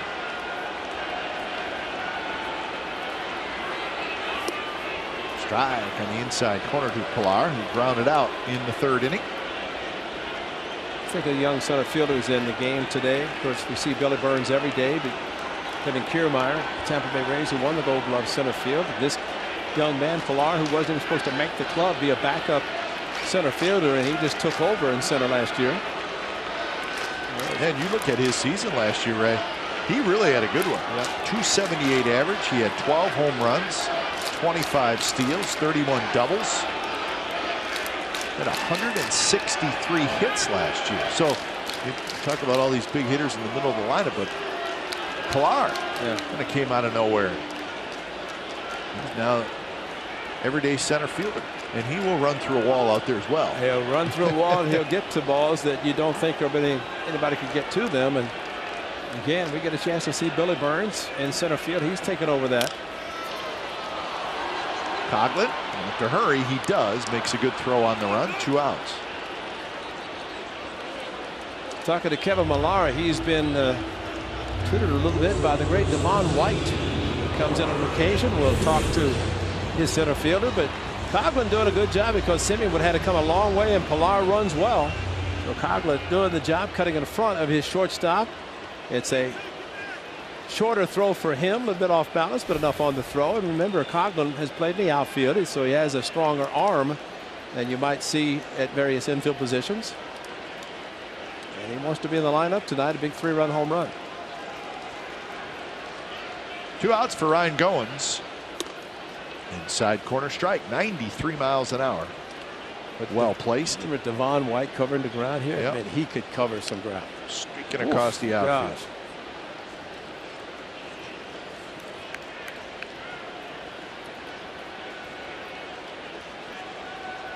Goins grounded out to the shortstop in the 3rd inning.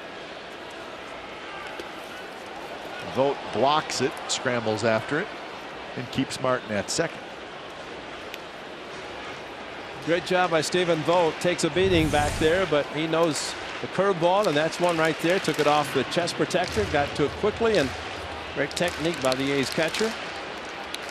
The Blue Jays down by 5 runs, so Russell Martin already in scoring position, not taking a chance to get to third, but Stephen Vogt kept him from going to third, where another wild pitch could have scored him.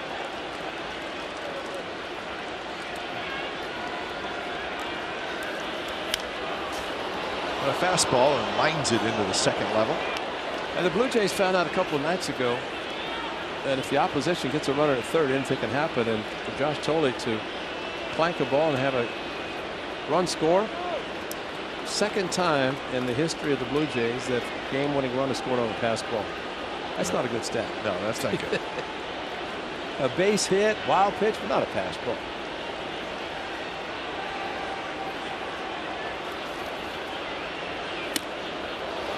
Almost hit Goins. Just missed his right arm.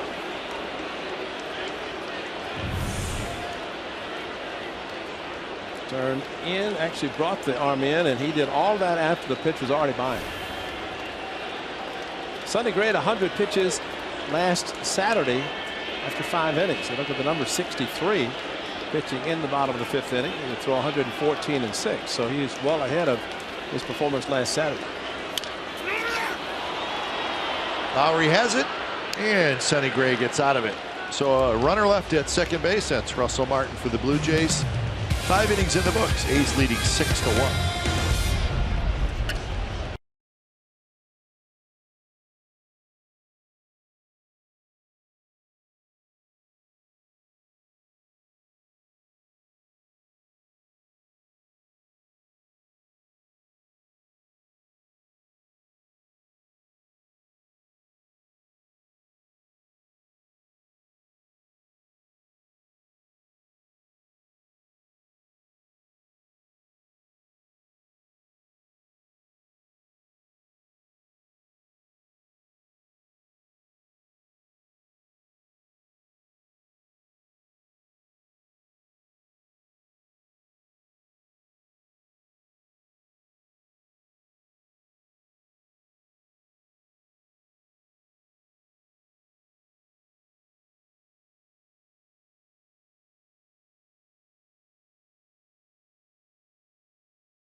Our teacher program has arrived, recognizing teachers that make a difference. Visit csncalifornia.com and vote. The winner receives $20,000 for his or her school. So the A's leading 6-1, top of the 6th inning. Sonny Gray has been good through the first 5. Hey, Cap, I saw something for the first time. Sonny Gray, Josh Tolley went out to warm up the pitcher because remember Russell Martin hit the double standing at second base. So Tolley went out to warm up the pitcher. And all of a sudden he went back in the dugout. He just stayed. He went back in the dugout. DeMarlo Hale came out because Tolley was told get the gear on, you're going in. So he just had his mask on and had to go back and get the rest of the gear because he's now in the game. I don't know what happened to Martin. He didn't run hard to second when he hit the double. Saw that. I don't know if something was wrong with him physically, but Josh Tolley, the knuckleball catcher of, catcher for the knuckleballer, R.A. Dickey. He is catching now. So Garoto, who made his major league debut last inning, got a ground out to fly out. And now he faces Burns, Coughlin, and Reddick here in the top of the 6th. A's with 6 runs on 10 hits, no errors. Blue Jays a run on 3 hits, 1 error.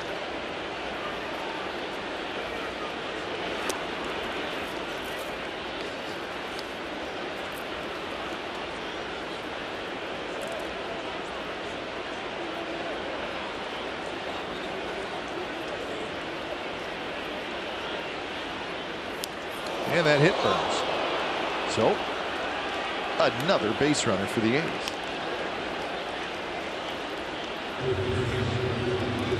A good fastball, strike 1, sinker, ball 1, fastball left thigh, hit batter. That is the 15th base runner for the A's today, and just in the 6th inning.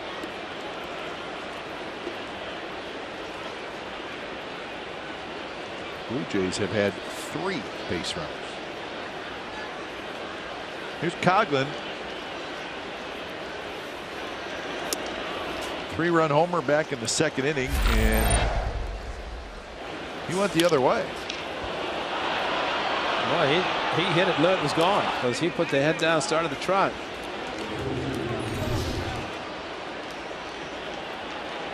Good lead for Burns. He'll scamper back.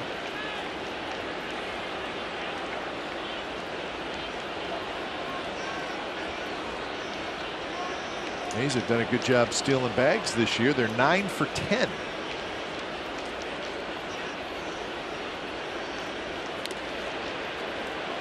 Just think about stolen bases. You just look at, well, how many have you stolen?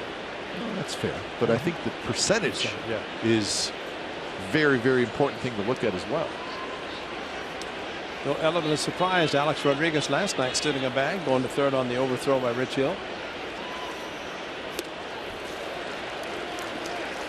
And here's a case where the lead by Billy Burns is forcing the pitcher to use a slide step. So by him getting off a good distance and a threat to steal, Roto, the pitcher, going to the slide step and maybe takes enough off the pitch that it helps the hitter swing the bat better.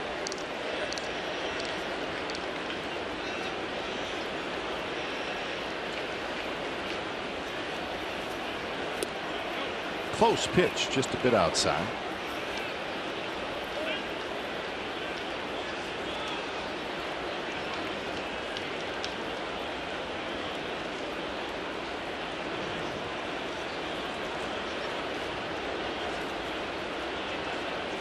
Remember how we said that Graveman and Garoto were both taken in the draft, same draft, out of the same school, Mississippi State University? It gets even better than that. Graveman was the 8th round pick. Garoto was the 9th round pick. Wow. So Graveman can always say, I was picked higher than you. Barney has it, spins and fires to Goins. Goins hangs in there. Barney threw him pretty good sinking fastball. So Graveman is probably watching Garoto very close. Can't really cheer for him. Probably wants to, but you can't. I think Graveman just happy to get a W since first one since July. The 4th we said last year. Yep. So good win at Yankee Stadium. Righty between a couple of lefties.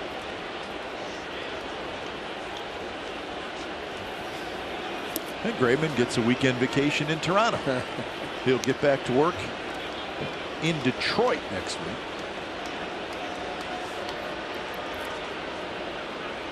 What Tigers do? Tigers are 8-6 on the year.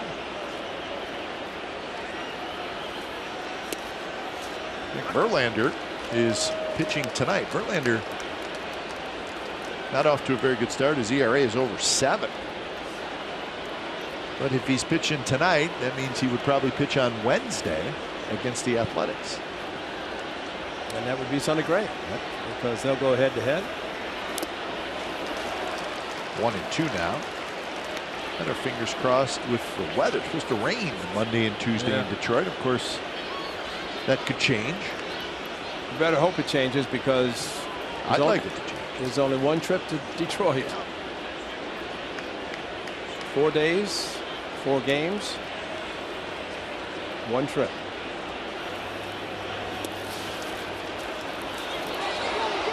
Coughlin tries for second, and he'll make it.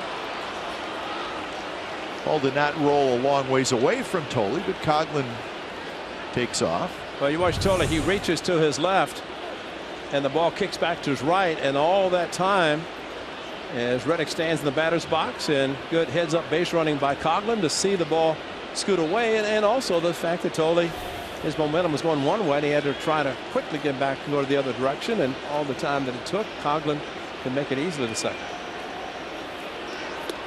Strike 3 called on the outside corner. Reddick knew it, so he heads back to the dugout.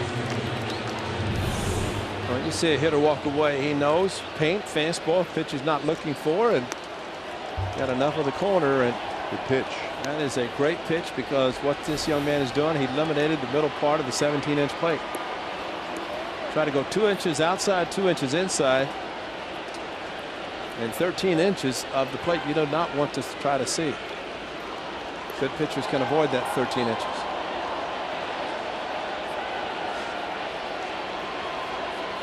So Lowry will hit from the right side, and he takes a strike. Lowry 3 for 13 as a right-handed hitter this year. Tonight he's 1 for 3. Singleton scored in the 5th.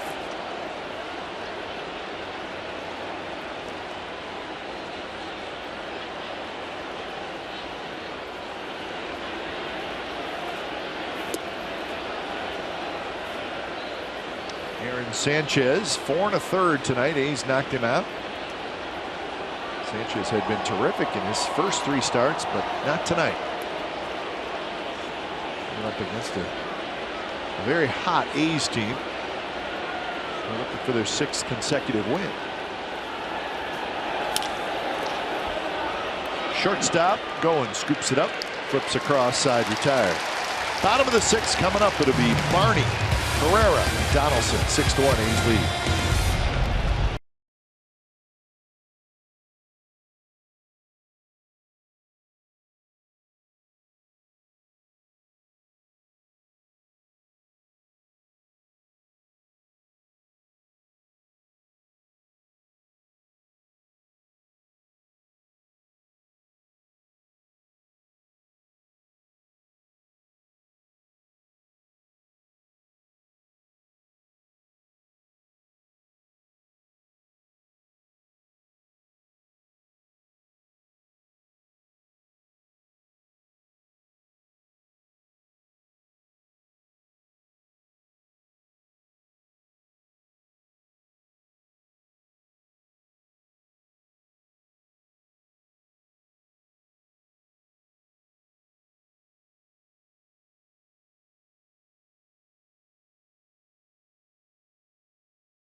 Sean Doolittle Metallica No with Sound, presented by Ross. 15,000 fans at the Saturday, April the 30th game, a week from tomorrow, against the Astros. We'll receive this one-of-a-kind giveaway that actually plays the A's Closers walkout song. Get your ticket today at athletics.com/tickets or by calling 877-493-BALL. Kite, guess what? CBS Sports named that gnome as the #1 giveaway in all of baseball this year. How about that? Of all 30 teams. So they looked at all the giveaways in every team, and they picked that one as the best giveaway in all of baseball this year. So for fans, if you don't have your tickets yet, you want that gnome. We know the right field bleacher creatures will have that gnome, but fans, get your tickets and get in line and get the #1 rated giveaway of the year. You have a chance to get that by getting tickets for the game a week from tomorrow at the Coliseum. He's back home for just a short 6-game homestand next weekend against the Astros, and it's the Mariners the first 3 of the next week, and then back on the road again. So good chance to see your club. It's playing well, and some great giveaways, especially the gnome a week from tomorrow. Yeah, and that's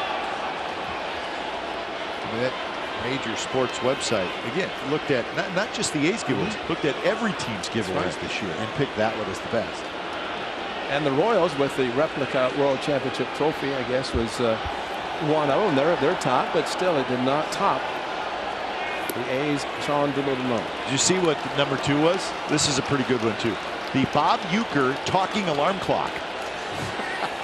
What is it going to say? Get up! Get up! Get out of here! That's what Bob Uecker says when the Brewer hits a home run. It's a great call. Ueck's been doing it forever. So you put that on an alarm clock, and about 5:30 a.m. it goes off, and you hear Ueck saying, "Get up! Get out of here!"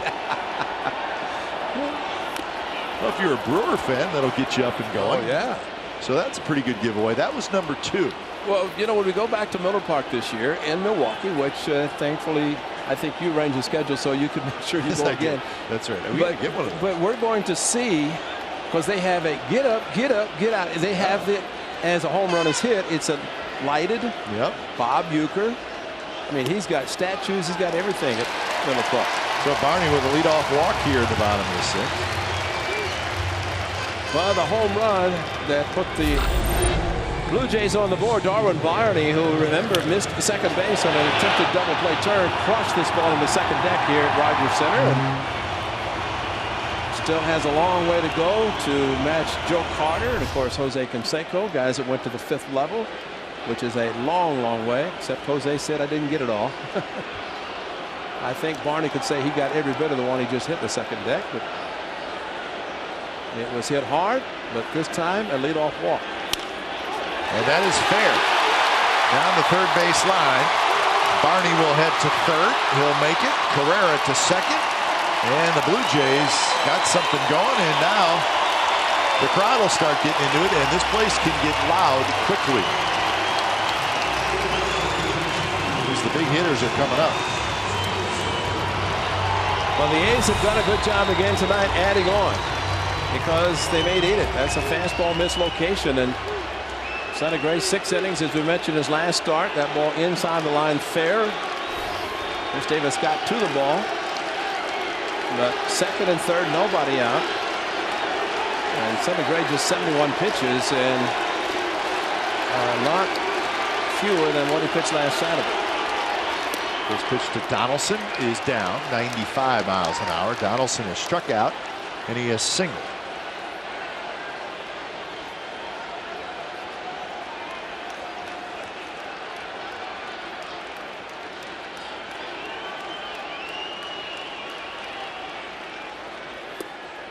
That one runs inside.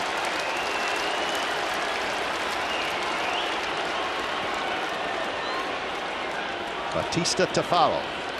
The thing we probably do not want to think about as a starting pitcher against the Blue Jays is let guys set the table in front of this part of the batting order. So while Sonny Gray had the 9th place hitter and the leadoff hitter back to back, now he's got to deal with these guys. So 3-0.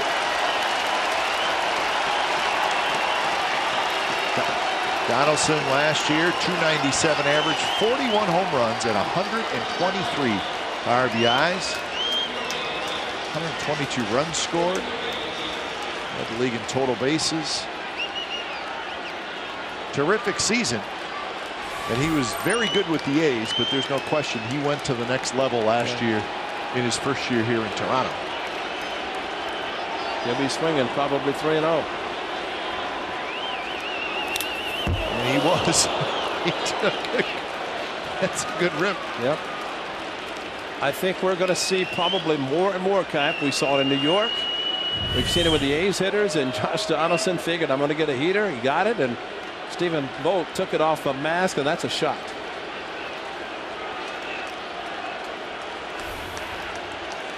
So now the count 3-1. Barney at third, Carrera at second.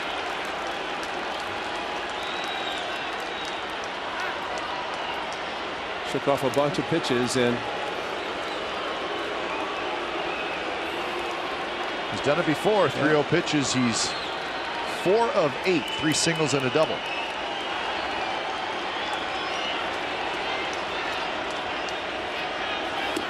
A breaking ball drops low and in, and the bases are loaded. Nobody out for Batista. They struck him out on that pitch in the first at bat, but singled sharply. Fastball his last at bat. So Sonny Gray, a couple of walks in this inning to load the bases. Am I correct in saying the first 2 walks of the game for him? Yeah.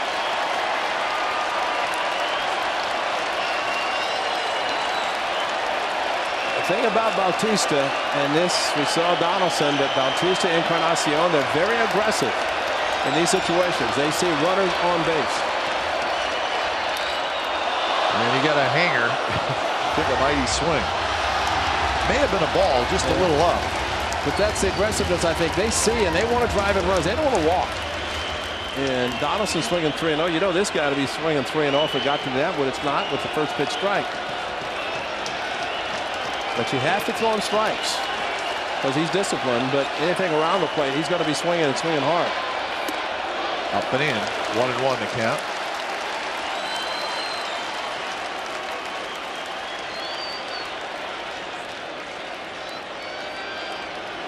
Jose Bautista, 40 home runs last year. 35 the year before.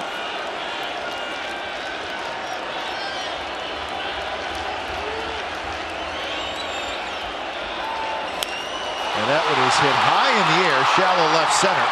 Barney's tagging. Burns has it. Barney's going to try to score. The throw to the plate is just a bit late. Barney slides in, and it's 6-2.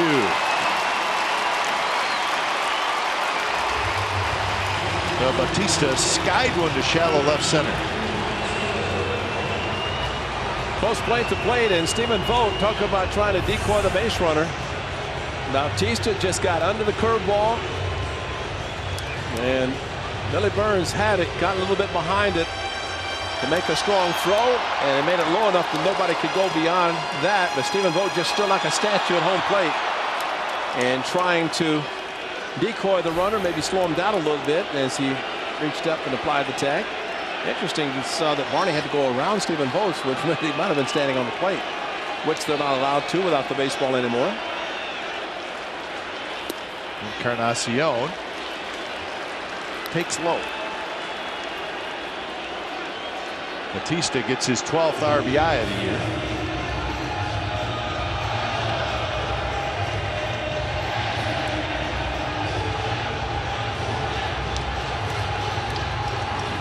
Encarnacion has struck out, and he has hit into a 6-4-3 double play.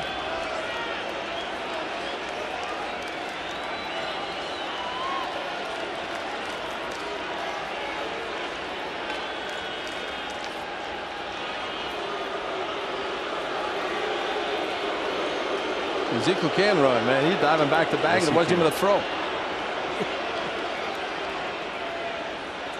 Have to remember that Ezekiel can fly. He's got to be fast. Yeah. Can't be a power hitter with that man.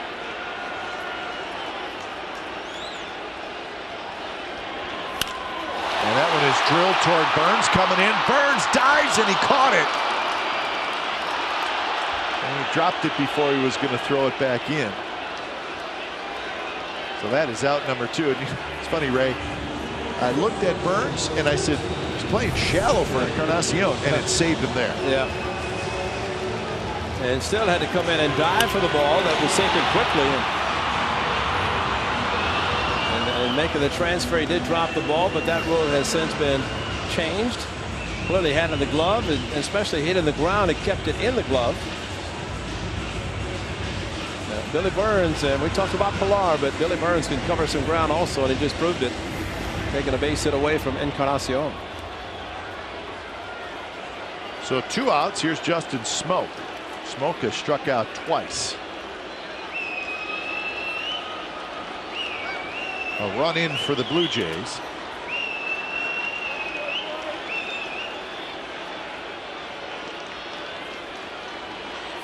Smoke takes inside. Smoke has struck out on breaking balls his first 2 at bats to facing Gray. A's bullpen pitchers are starting to move around, stretch a little bit. 5 innings for Sonny Gray, 64 pitches. The stressful inning comes in this, the 6th, and putting a couple of runners on base in front of the power of this lineup.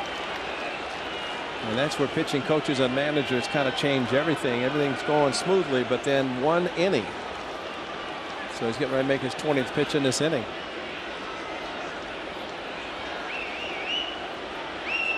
He could have been with 114 pitches last Saturday, and you mentioned he could have pitched last night in New York.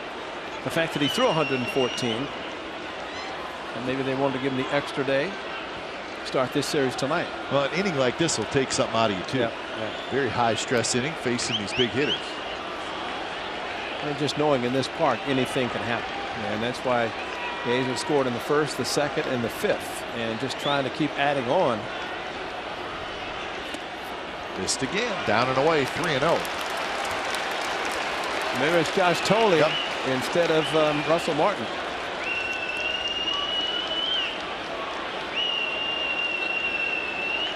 Have not heard yet why Russell Martin left the game.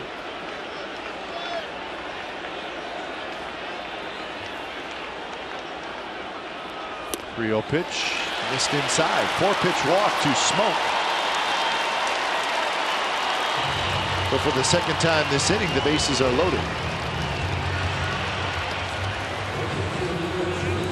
Sonny Gray walked 4 in his first start, 3 in his second, 1 in the 3rd, and 3 tonight in this inning alone. And tonight, for the first time, a walk is scored that he has put on base. Free pass.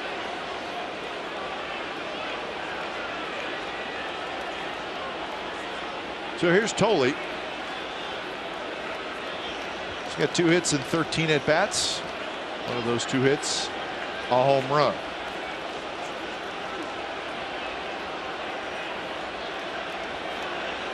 First pitch is grounded, just foul.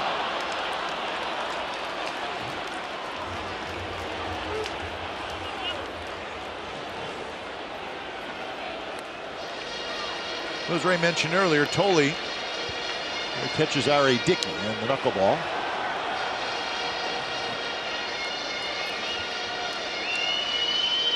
And he stayed in the game with a conventional pitcher pitching in Baltimore, and surprisingly clanked one, allowed Adam Joseph to score the winning run in the 9th inning. Walk-off pass ball.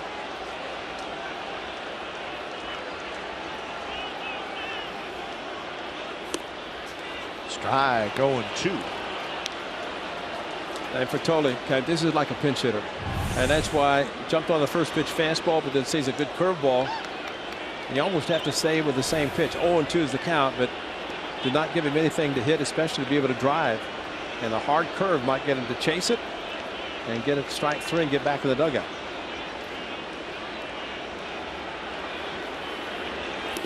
He went with that hard curve, and a nice job by Vogt. Cannot be an easy ball to block. No. Well, that's what happened to Josh Phegley last Saturday, catching Sonny Gray. That curveball came up and hit him in the left wrist, on the outside of the wrist. And Stephen Vogt, exceptional job tonight. He'll deserve a day off tomorrow if that's the case. With Jay Happ pitching. tried it there, might as well try it again. And he started up a little bit higher. Pretty good take there by Tolle, guy who doesn't play a lot.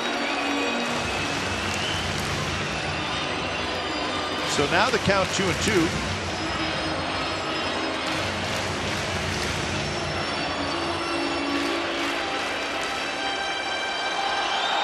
Stephen Vogt probably discussed with Sonny Gray what he's going to call and throw, but see if he gives a sign, since I want the infielders to know what he's going to throw.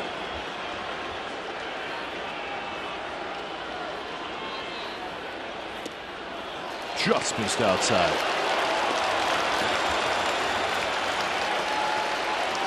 Full count. Runners will take off with 2 outs. Amazing how he's taking these curveballs and totally a lot of credit. Very disciplined, not swinging. And pitch is falling behind 0-2 quickly. Pitch number 27 coming up in this inning. Here it is. Hit hard toward Lowry. He stays down on it. Side retired. So a long inning for Sonny Gray. He had to work hard. Blue Jays get 1 and nothing else. 6-2 after 6.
A's Baseball on CSN California is brought to you by Toyota, the full-line automaker with the longest-lasting vehicles in America. Toyota, let's go places. And by Xfinity. X1 from Xfinity will change the way you experience TV.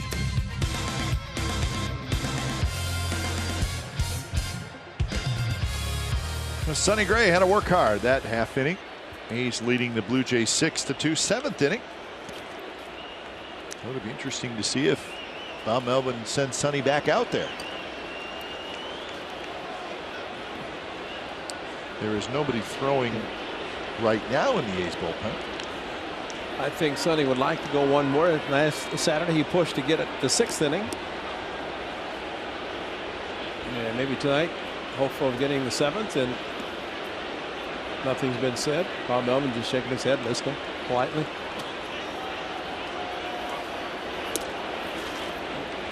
Amazing what a manager has to go through. 25 individuals, coaching staff, prepare for a game, and he's trying to get his game face on, keep his game face on, and figure out what he wants to do in a game. And probably the last thing, he doesn't mind the starting pitcher talking, but just nods his head politely and said, "Whatever you want to say, keep talking." And he's listening. Yep. Chad Garoto, an inning and 2/3 so far.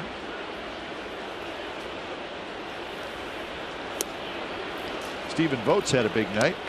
Doubled in a run in the first, singled in the third, singled again and scored in the 5th. So 3 for 3 tonight for Vogt. And as always, an exceptional job behind the plate, blocking pitches in the dirt, handling Sonny Gray, and knowing that it's not an easy evening when he has Sonny Gray on the mound, throwing everything in the book. Crisp to follow, and then Davis, 7th inning.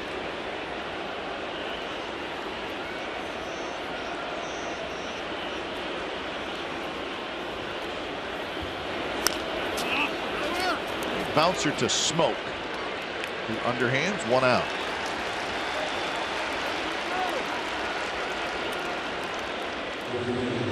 And now Coco will hit.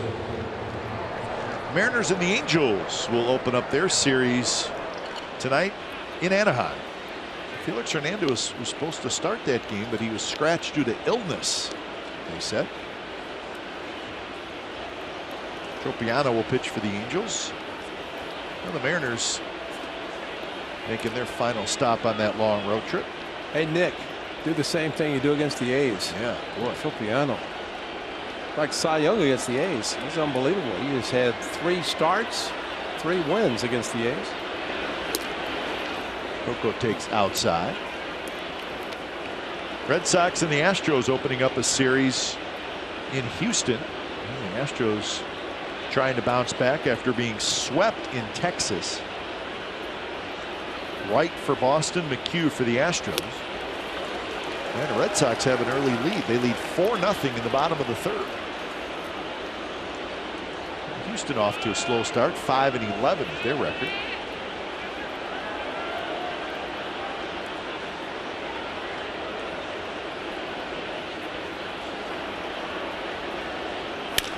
One pitch is drilled to center, and that's a hit. Coco Crisp is 2 for 3. You always like to see a hitter hit down on the ball. John Gibbons coming out to make a pitching change with the right-hander in the bullpen. Doing a good job at Coco right on top of the fastball and handled it easy. So when it's time for change, think Speedy Oil Change and Tune-Up, your oil change tune-up and auto service. Jesse Chavez coming in, our old friend. We'll be back.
News for the Bay Area fan. Know it all with Sportsnet Central, brought to you by Hyundai. It's tonight at 10:30, and it's on CSN Bay Area. Complete Warriors coverage from Houston.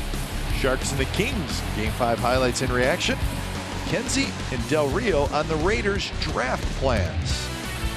Next Thursday night, the NFL draft will get started.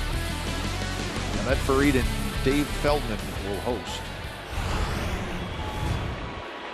Jesse Chavez comes in. Here's the early season numbers for Jesse. His 6th appearance. A good fastball at 94 miles an hour. Jesse's glad to be on the mound. He's had a little bit of a sore back. He bent over to pick up a baseball. Yeah. And injured his back and couldn't pitch for 3 days. Remember, he was with the Blue Jay, acquired by the Athletics, and I'd say the Blue Jays happy to get him back this time, unlike when he was here before.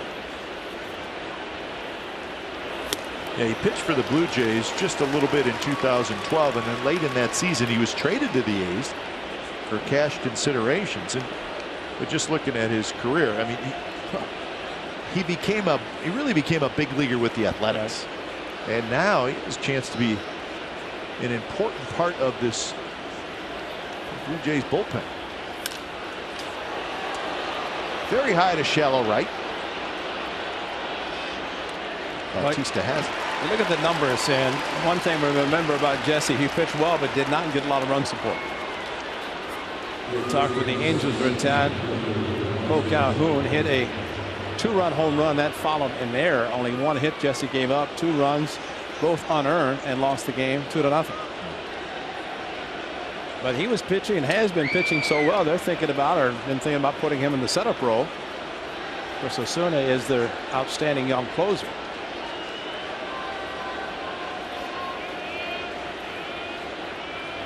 Coco runs. Toley's throw is in time. Wow. They're going to say Goins tagged him on the foot. Coco's not sold on the call. He looked and will look. But it looked like he tagged him and his hand was already on the bag. That's the only question for them to look at. If his hand's on the bag there when he tagged him. And that's why Coco, let's say here, I think his hand's already on the bag. See if they are going to take a look at it. I think too, when you watch those replays, Ray, it's a tough deal for an umpire, but sometimes you get blocked just momentarily, and that makes it hard to see when was Coco's hand on that bag. But they're not going to challenge it, so that's how the inning ends. 7th inning stretch coming up. A's leading 6-2.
Iconic elephant logo and everyone's favorite mascot, our own Stomper, with your very own elephant socks presented by Black Bear Diner. The A's second Little League Day on Sunday, May the 1st. You can be one of 15,000 fans to receive a pair of elephant socks. For tickets and more information, visit athletics.com/promotions or call 877-493-BALL. Friday night family pack, Saturday the Gnome, Sunday the elephant socks. I mean, what a weekend of baseball and giveaways the Coliseum. Okay, what do you think? Come out. You'll be there every day. You're not going to miss any games, man. You're going to be there every day. But that's a great weekend. See your Athletics and pick up some fabulous souvenirs of a lot of great giveaways. The Coliseum. Line drive, base hit. Kevin Pillar. So right back into the stretch for Jesse Chavez, and I'm sure Bob Melvin's going to keep a close eye on Jesse. There is action in the bullpen. And Ryan Dahl, the hard-throwing right-hander. We saw an extended conversation, Sonny, actually one-way conversation, talking to the skipper Bob Melvin between innings after 3 walks last inning, and he got out on the ground ball by Tolley. So Bob Melvin, he'd like to say he could be satisfied with a 6-2 lead, but nothing satisfying until you get the 27th out of this game. Here's Goins. 27 pitches in that 6th inning for Sonny Gray. So he's now at 94. Which is, I mean, it's not a ridiculously high number, but I think that 6th inning is one of those high stress innings. Take a lot out of it. That's why Dull is up and ready to come in. In the air, playable. Davis is under it, and he's got it. Pilar tags and goes to second. How about that? I think that's a scouting report play right there. I agree 100%. They know Chris Davis does not have a great arm. And really shame on the team if they don't. If they don't. Because he kind of a little bit back on his heels and a couple of stutter steps, several crow hops actually before he threw, and Pilar said, okay, I'll run, and wasn't even a play. You can never assume that a runner is not going to take an extra base even with a 4-run deficit. And you put him in scoring position, he's there. Double play is no possibility. A lot of things can happen with that little bit of a 90 feet. Here's Barney. Some muscle spasms in the neck of Russell Martin. That's what it was. Came out.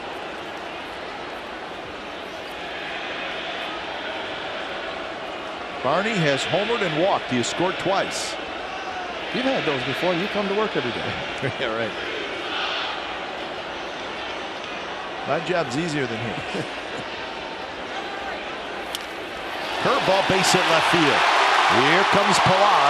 He will score without a throw, and here come the Blue Jays again. It's now 6-3. And there's your 90 feet. Yep.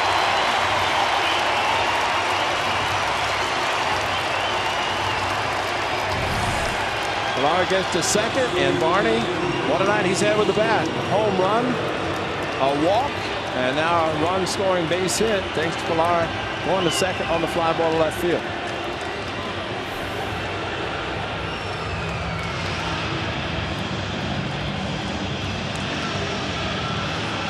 Bill Cack, I think ideally with Kurt Young going to the mound now.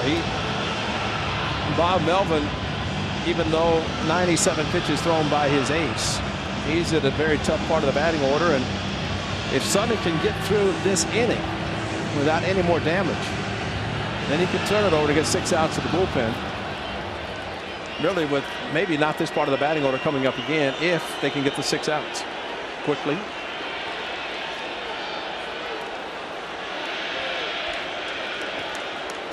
So with indeed Donaldson next.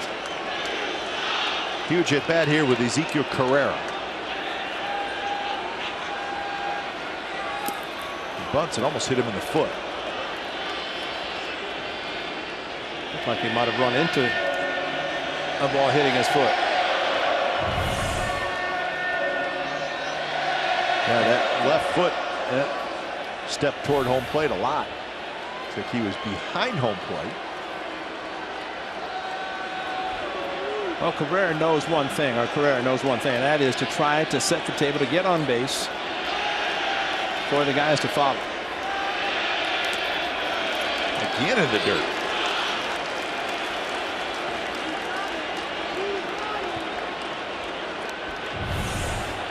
Stephen Vogt, back-to-back, great blocks of balls in the dirt.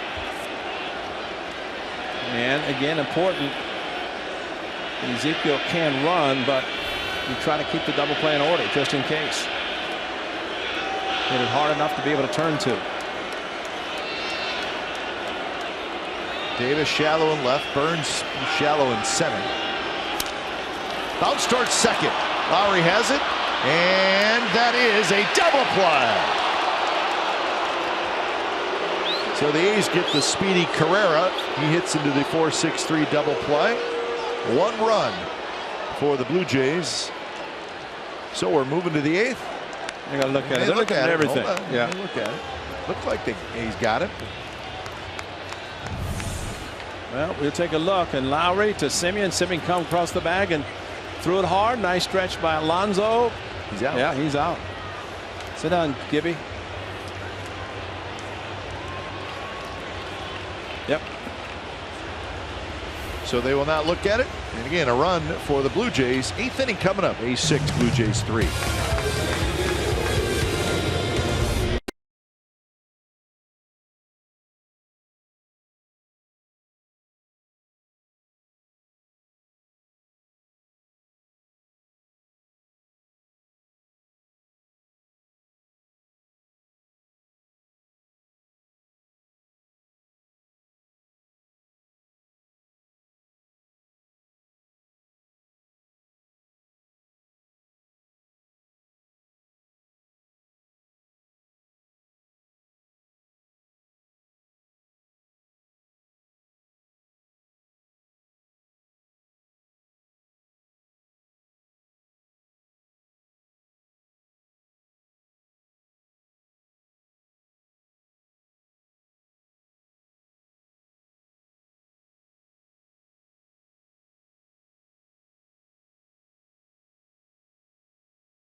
7 strong innings.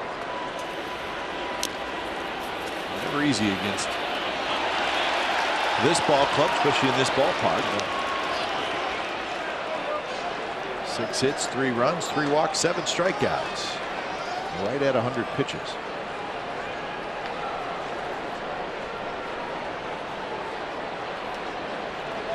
So the A's leading 6-3, top of the 8th. Jesse Chavez back out there.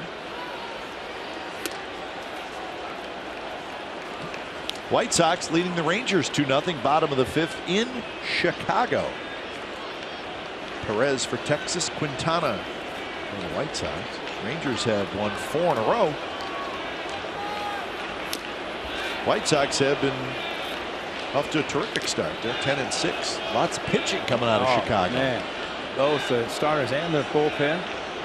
And I remember White Sox with the Coliseum to start the homestand and to start the season. And those first 2 games, never forget, Robin Ventura said last year we don't win those games. It's a different ball club this year. And, you know, they're off to a very good start. Yeah.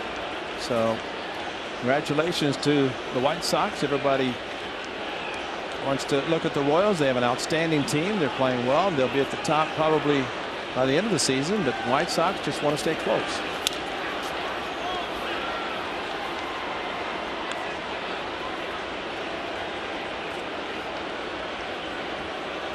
Cleveland trying to get it together. Detroit. So pretty good division.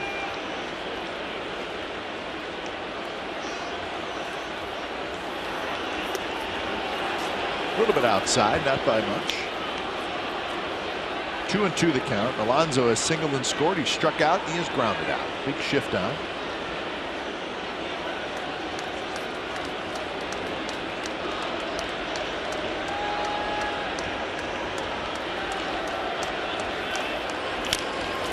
That one tapped. Off the mound is Chavez. Fires to first in time.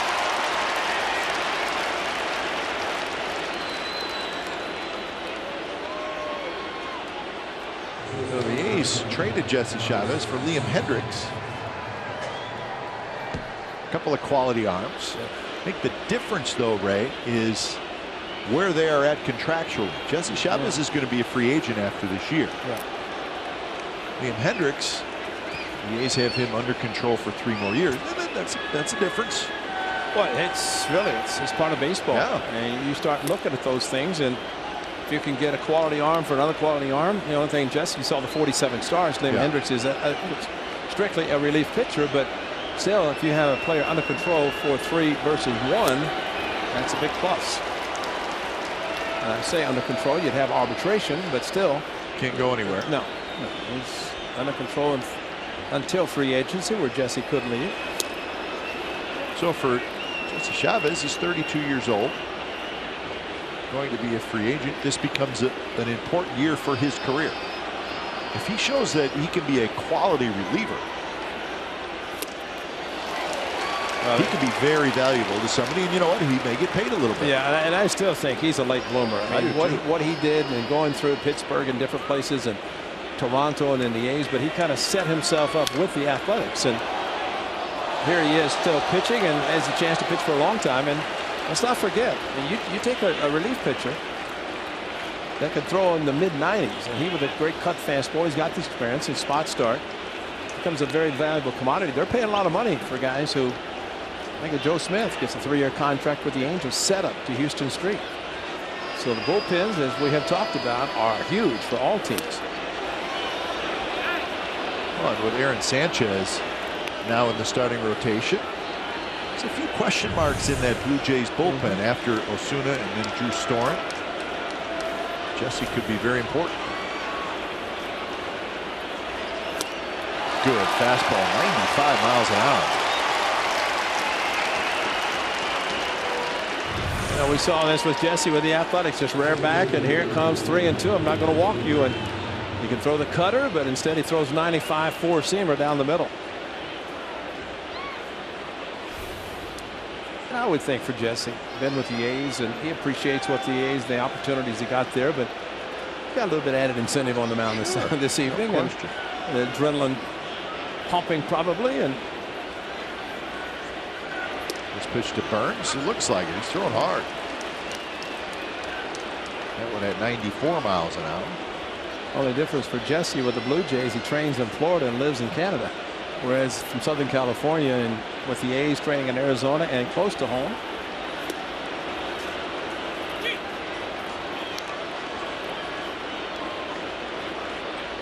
Billy Burns tonight is 0 for 3, but he's been on base twice. Reached on a fielder's choice and was hit by a pitch, and he has scored a run.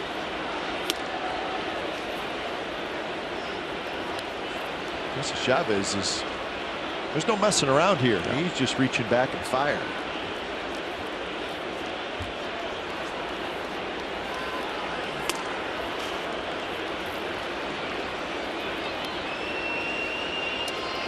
Tonight, Billy Burns has swung at the first pitch, thrown the second pitch. That's the switch pitcher Venditti. So he's not seen a lot of pitches tonight, more in this one at bat than the previous 4. At the knees, and now full count. Okay. I think we both agree with Billy Burns as he matures at the major league level. He starts to get on base via the walk, sees more pitches. You're going to see pitchers fearful of him, just like with Ricky Henderson when he played. You put him on, it's a chance for it to be a double. 3-2 pitch, slap foul.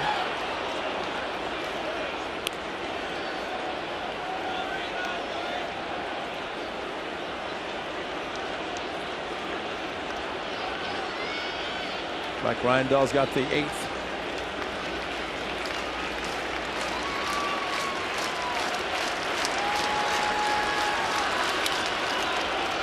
Under the glove of Goins, and Burns with a big turn goes about a third of the way to second. First hit for Burns, 3rd time on base.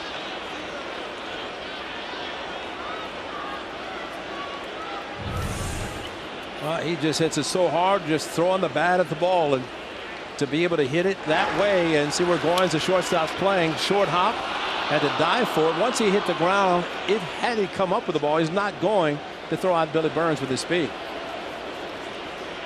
Burns with a big turn, rightfully so. A little pressure on the infielders and outfielders, and now let's see if Chris Coghlan take a pitch or two to see if he's going to run.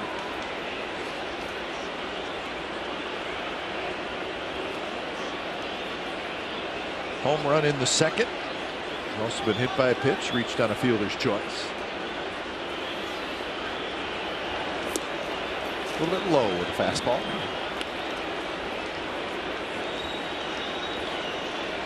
Here were the Blue Jays today. They lost Colabello, but they signed Michael Bourne. Yeah, minor league deal. Of course, Michael Bourne let go by the Braves right before opening day. There was a time Michael Bourne really one of the it's great all-around players, but slowed down a little bit. For the Blue Jays, he's let go. He's cleared waivers, and Braves and Indians have to pay him. Yep, he's got another year. They're kind of splitting. They're remaining what, $15 million this year. And Nick Swisher. Swisher signed a minor league deal with the Yankees. So they're on the hook for 2 players signed for a lot of money. So again, it's a minor league deal, but you're not going to sign Michael Bourne and have him spend the season in the minor leagues. He will be in the big leagues, but you probably want to let him go to the minors, get himself ready. So at some point you'll see Michael Bourne here in Toronto. Coghlan skies one. Goins into shallow left. He's got it side retired. So good job by Jesse Chavez. Bottom of the 8th inning coming up. The big boys are going to bat. It's Donaldson, Batista, Encarnacion.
Game summary brought to you by your local Toyota dealers.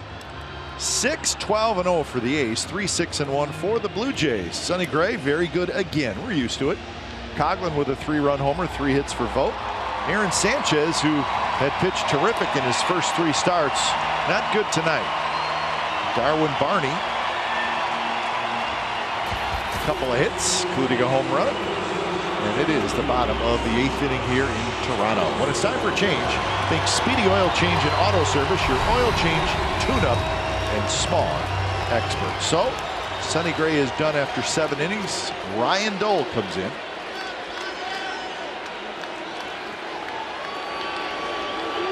So Ryan Dole gets the 8th inning. First pitch, a strike to Donaldson. Donaldson, Bautista, Encarnacion. Sometimes, Ray, the save comes earlier than the 9th inning. This could be the save inning. 0-2. Well, there's that aggressive delivery by Ryan Dole where he may not be overpowering with his stuff, but the way he throws everything at you as a hitter, you see that and you wonder how hard is he throwing. And he does have a good fastball, hard sliders, developed a very good changeup. Tried it again. Donaldson is 1 for 2 with a single, a walk, and a strikeout.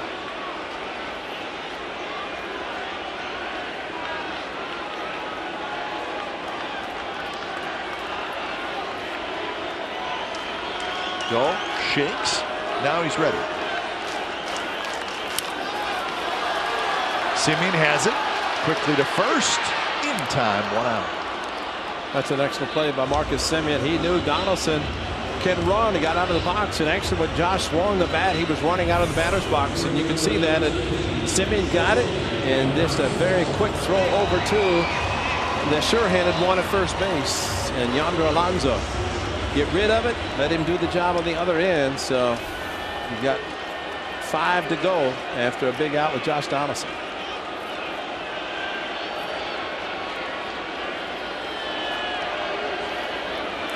Bautista swings and misses.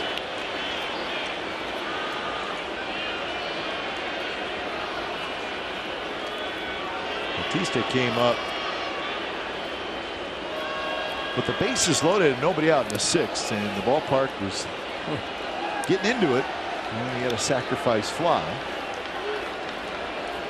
I asked John Gibbons about his bat flip, the very well-known bat flip in Game 5 of the Division Series, and John simply said it was 23 years of bent-up frustration. Big hop, Simeon straightens up, 2 outs. I thought, quite frankly, it got an awful lot of attention there. Really? It's a bat flip. I mean, you haven't been to the postseason in, what, 23 years? 23 years, and it's an elimination game. Yeah. And that kind of put the icing on the cake. It was Game 5 of the Division Series, and unfortunately for the Rangers, they made 3 consecutive errors in the 7th inning before Bautista hit a big 3-run home run. Donaldson tied it, and Bautista won it for them.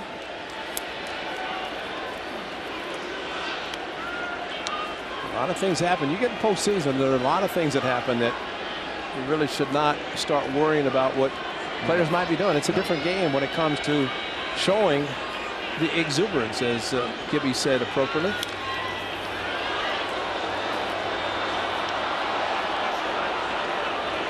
And you know what?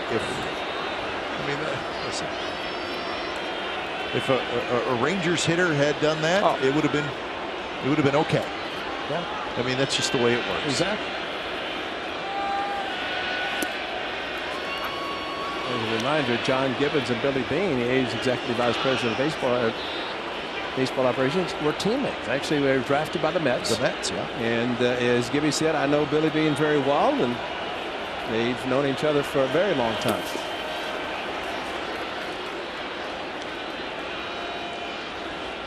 Stephen Vogt's had a night, hasn't he? Yeah, he has. He's been all over the place. He's been on. He may have had an ice pack tonight because he's had 2 right now. A few. He's had 2. He has 2 ice packs on his body now after games, and usually by August it's 5. So this is April. This is 22nd.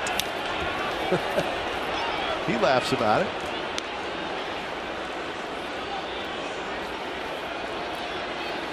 You see, is funny. You can see him after the game in New York. Wow, 2 ice packs. He goes, yeah, how many sliders did I swing it in the dirt tonight? Said you're doing just fine.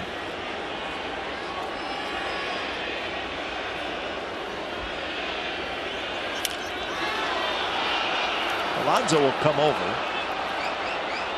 At the Coliseum, maybe. Although there's a fair amount of foul territory in this ballpark. Yeah, but that's an out in Oakland for sure. I mean, he probably had another 20 feet in Oakland. That's a decent amount. But you know, not surprising. This, of course, multi-purpose stadium with the Argonauts, the football team playing here, so they need the foul territory. Of course, they don't play here any longer. Hence the reason for the dirt on the infield. Oh, he almost went. 3-2 to Encarnacion, who is 0 for 3.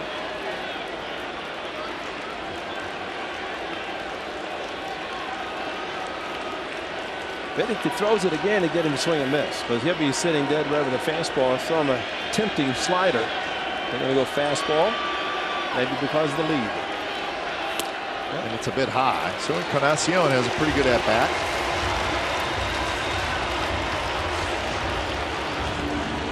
4 walks issued now by A's pitchers tonight.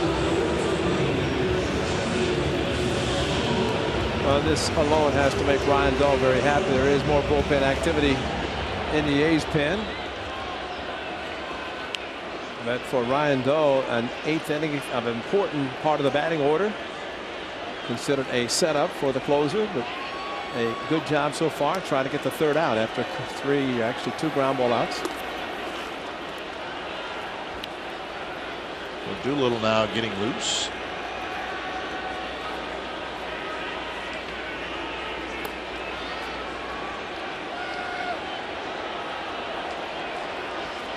Smoke 0 for 2 with a walk. And he rips one deep but foul. It was loud.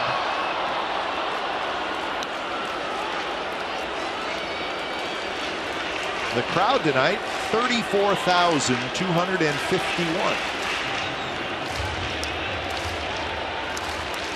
They usually do pretty well with day games here, so we'll probably have bigger crowds tomorrow and Sunday. But a nice Friday night crowd.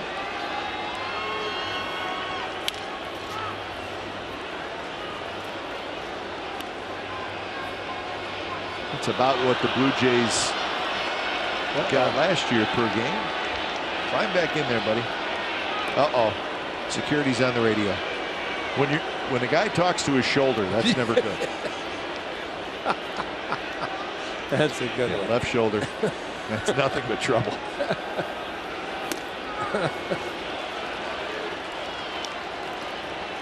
Yeah.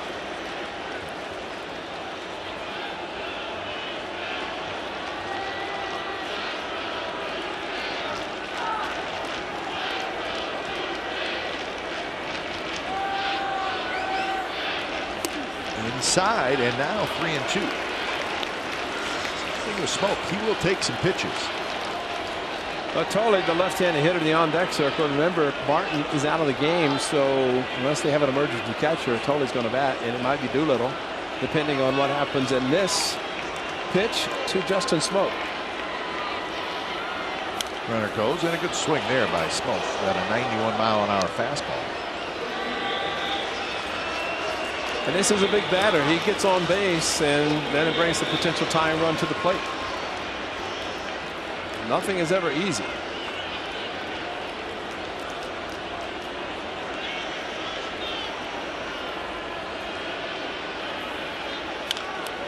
There's a shot foul. Alonso went after it. Could have been fouled by a lot. So Smoke getting some decent swings off against Dahl.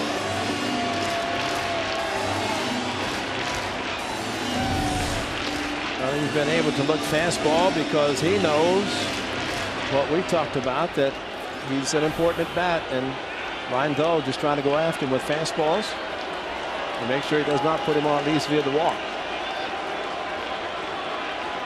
He's going to go slider, see if he can get a chase.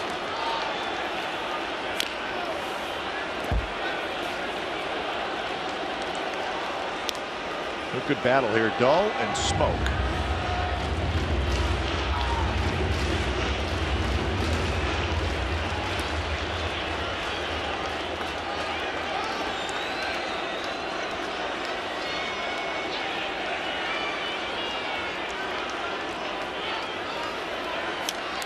Another foul ball and another fastball.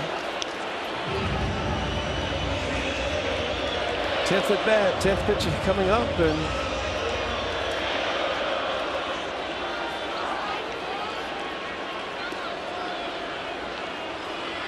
if he can throw a slider for a strike or a fastball, then he can go. He can also throw a changeup that he's utilizing now.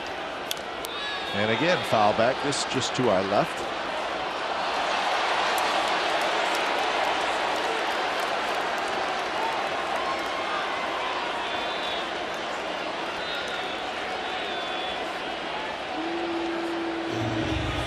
What are you going to do, kid? How do you feel like that?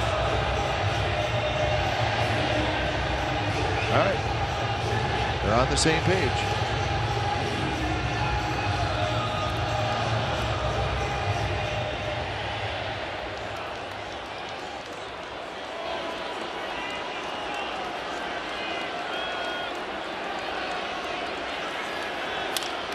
Base hit center field. Encarnacion running on the play. He'll go around second and on to third. So heck of an at bat by Justin Smoke. And now the Blue Jays will get the tying run to the plate here in the 8th inning. And Bob Melvin wants the left-hander Doolittle.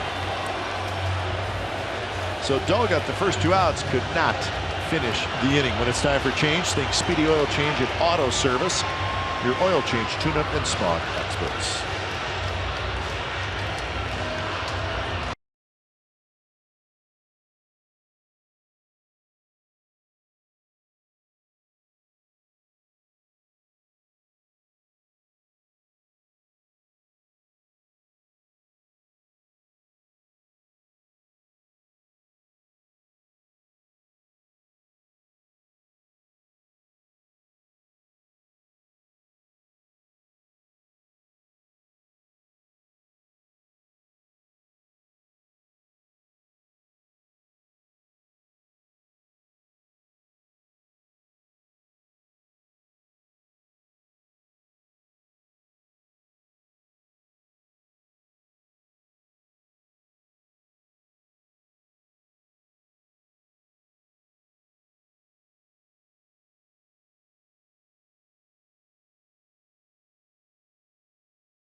Sharks pregame live is coming up next, followed by the live Sharks Kings telecast at 7:30. If necessary, this A's Blue Jays game will continue on CSN Plus at 7:30, and those are the channels where you can find CSN Plus. So as soon as our game concludes, we'll go to Sharks pregame live, or if that hockey game is rolling, we'll get it to you quickly. But don't worry, if we're still playing when that Sharks game starts, we will head over to CSN Plus. We'll do that for the Sharks playoff hockey. So Doolittle to face Josh Tolley.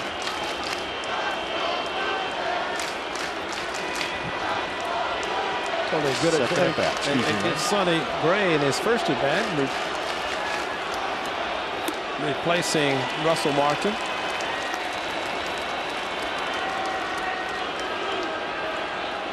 It's a great note. Inherited runners. These relievers have not allowed a single inherited runner to score this year. Doolittle now behind in the count, 2-0. Kevin Pillar on deck. And remember, the Blue Jays still have Troy Tulowitzki on the bench. And Capitoli might be up there to take a strike. He's taken the first two. We've seen a lot of hitters swing at high fastballs, but Tolley has taken the first two. In there for a strike. Other than that, he feels he can't catch up to it, so he's taking them anyway. But that last one, a fastball down the middle, a good strike. To see what he does now, because you have to figure it's going to be another heater.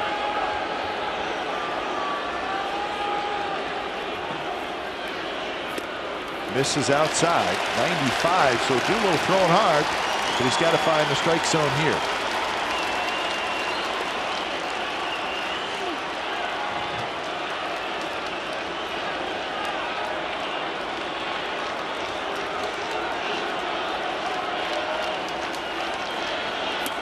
Three-one pitch. Tolley checks his swing, and it's high.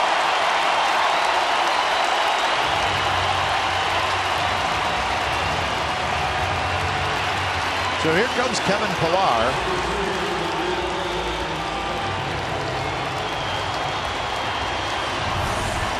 Well, he went upstairs again. Tolley did check his swing. I don't think there's any question that it's going to be out of the strike zone and no appeal to get a strike. And if he can throw those same high fastballs, Pillar, the right-hander, it's a different story typically for Doolittle against the righties. Pillar, pitch to hit there, rolls it foul. We've talked about this, and even though Sean Doolittle has developed a very good slider as a secondary pitch, a split change taught to him by his brother, hitters still believe he's going to get a fastball, and that first swing by Pillar indicated that. Into left field, and that's a base hit, and that's going to score a pair. Encarnacion scores, Smoke scores, and it's 6-5. Pillar may have gotten jammed a little bit, but he had enough on it to get it past Coughlin, who dove. He broke his bat. Fastball inside. He finished nicely, but just enough as Coughlin went for the dive, could not knock it down. And just under his glove. So the walk again, or the walks in this inning, have hurt the A's, as was the case in the sixth. And for this power hitting ball club, they're a patient club, and they showed it in the sixth when they drew 3 and 1 scored, and now in this inning 2 and 1 has scored. Goins is going to hit. Thought maybe you'd see Tulowitzki here, but A's bullpen is quiet. So both those runs are charged to Dull. And the first inherited runners to score. Yep. So unfortunately.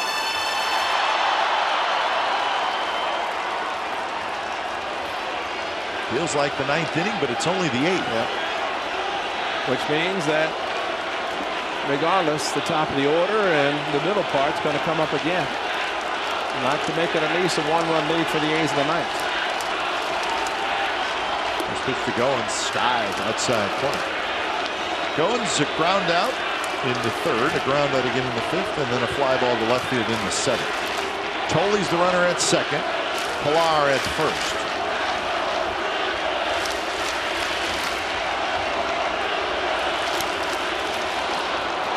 Doolittle ahead in the count, 0-2.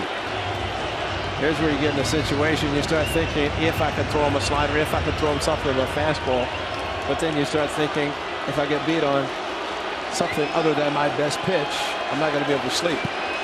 So you'd have to think it's going to be another good fastball. Upstairs. And that one tapped slowly. Lowry has it, side retired. 2 runs for the Blue Jays, so 9th inning. It's been a good one. A's leading 6-5.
Ton of player of the game, Sonny Gray, 7 solid innings in first and 8 batters. He struck out 5. Got Josh Donaldson on a breaking ball there. He got Encarnacion, good curveball. I mean, pitches were all working tonight. So early in the game, strikeout was the #1 theme for Sonny Gray. He would walk 3 in 1 inning, the only 3 in the game tonight. He struck out 7, in line for his 3rd win if the A's bullpen can add or at least hold the lead of at least 1. And the A's would like to add on, but they're going to have to do it against the closer of the Blue Jays. He's a good one, Roberto Osuna. So when it's time for change, think Speedy Oil Change and Auto Service, your oil change, tune-up, and spawn experts. Osuna is just 21 years old.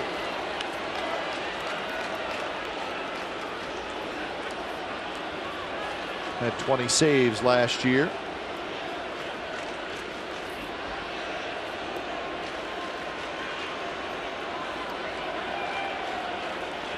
Reddick is 1 for 4. And that'll beat the shift. Broken bat single into center field. And I know you have a great memory, and I'm going to throw something at you. I know you exactly remember what I'm going to talk about. When Ike Davis came up last year, and it's a similar situation, only it was the winning run at third base, and Ike Davis hit a ball to the right of the shortstop, Reyes at the time. He had to dive for the ball, exactly the same spot. Ike Davis hit 4 foul balls over the third base dugout. That's right. And they kept pulling him around to the right side, and he hit a ball exactly shortstop. Ike Davis on the appeal beat it out. The A's won the ball game. I'll never forget that. I mean, this kid throws mid-90s. It's hard to pull him. But Josh Reddick did, breaking his bat. Actually, he didn't pull him. He went in the shortstop position. But that is an easy 94.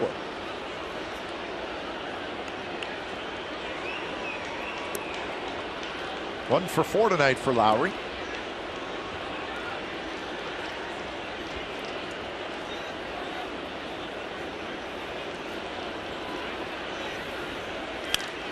Popped up. Tolley is going to have a play. And he's got it. Almost stepped on his mask.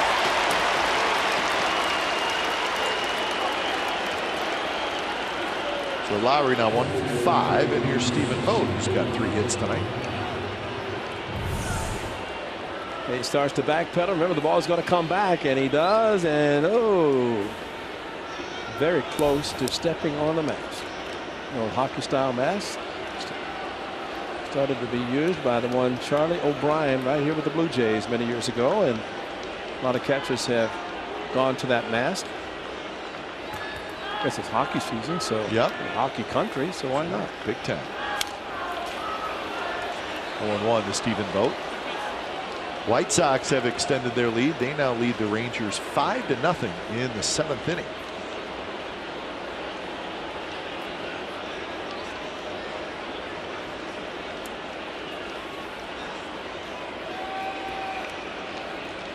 A's with 13 hits in this game.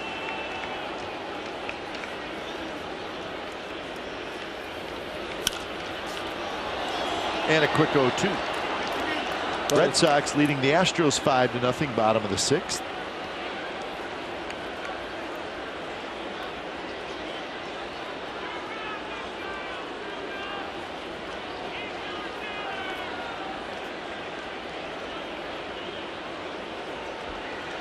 We're still breaking ball after 95, 96 mile an hour fastball. Tap slowly right side. Barney takes care of that for the 2nd out.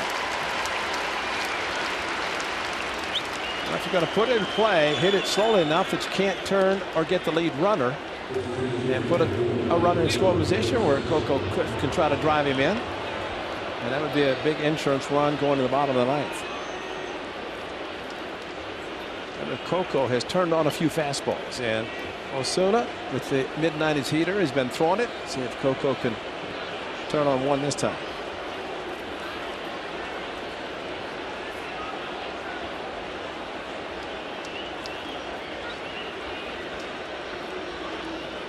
Oh, they're going to get a chance. Going to walk it. And face Chris Davis.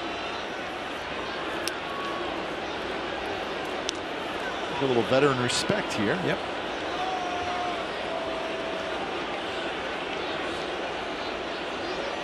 Coco 2 for 3 in this game.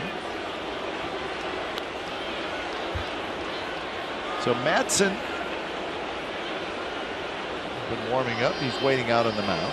And in that bottom of the 9th inning, the scheduled hitters are Barney, and then the top of the order Carrera and Donaldson.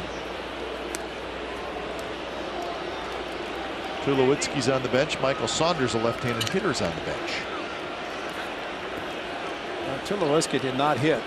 That surprised me a little bit. Yeah. Unless he was just told he got the complete night off.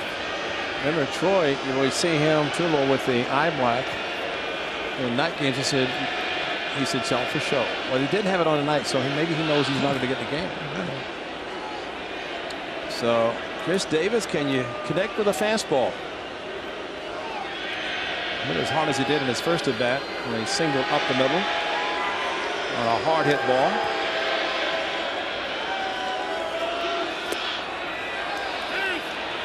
It did not go. He was able to just hold up. Single fielder's choice ground out fly out for Chris Davis, 1 for 4.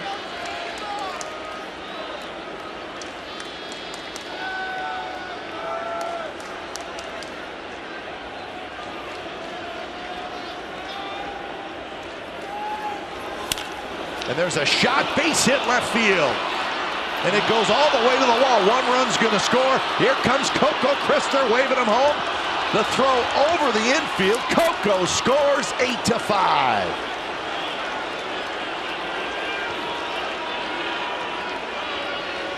So the Blue Jays walk Chris to get to Davis, and Davis makes him pay. Boy, hitters love that. And you know, the key pitch in the at-bat, Kipe, I think, was the first pitch breaking ball that was not called a strike. He came back with a fastball, came right in the hitting zone for Chris Davis, and he crushed it just like he did in New York and like he did in the first one. This ball hooking away from the outfielder. And Reddick was going to score easily, but Coco running hard all the way, able to score from first base, and that is a huge extra run. Coco flying, watch him go right through home plate, doesn't slide, just keeps flying right to the dugout. So a huge hit for Chris Davis, and 2 insurance runs for the A's. But man, if you don't back up a slider when you miss with the first one, you're telling the hitter, I'm going to throw you a fastball. I don't care if you throw it 120 miles an hour. Good hitters can hit it, and Chris Davis proved it. That is a huge, huge hit. 1-0 to Yonder Alonso. Alonso tonight 1 for 4. So the A's now have 14 hits in the game.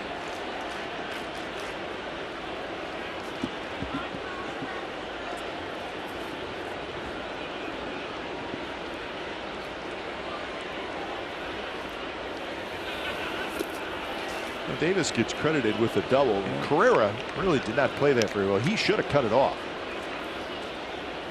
He got there, and the ball just kind of skipped past him, and that allowed Coco to score. Yeah, and we had guys had a great camera shot. Looked like the ball was hooking down towards the line, so maybe once it hit the turf, had a funny spin on it. But you're right, he should have at least cut it off, because at that point, with the speed of Coco and running hard, Wash had to send him with 2 outs, and it just kept going.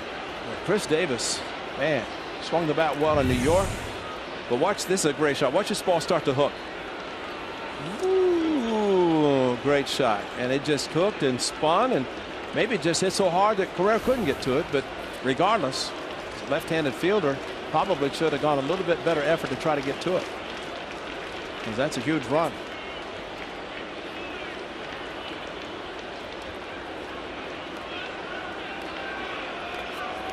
Always nice to see base runners run hard and let the third base coach make the decision. Greg Tolley got hit there. I'm not sure on the backswing how he got hit. Jerry Meals is going to give him a little time. Maybe the backswing. Pitches away. He went after it, and oh no, he hit Jerry Meals' mask with his right hand. Huh. He went after the ball and his hand was back, and never seen that before. I've never seen it either. So his right hand's probably hurt him, because those masks are hard. It's not really Jerry Meals' fault. No.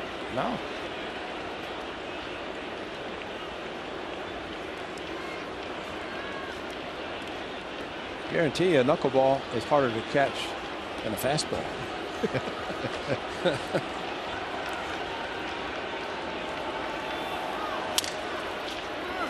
Slowly hit. Alonso hustling, and he's out. Ball was hit very slowly, broken bat, but a huge hit for Chris Davis.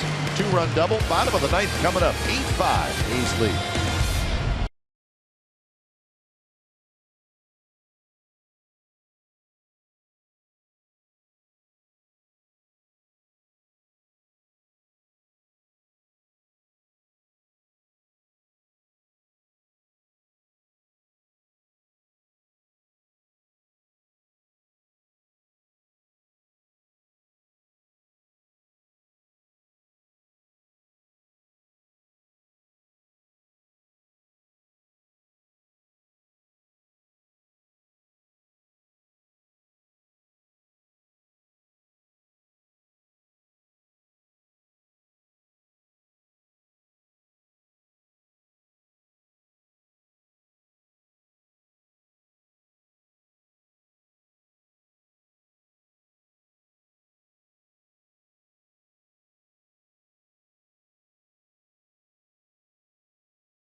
Necessary. The A's Blue Jays game will continue on CSN Plus. And those are the channels where you can find CSN Plus. So if our game goes past the time they drop the puck for the Sharks and Kings, again, our baseball game here will go over to CSN Plus. But we hope the A's wrap this up.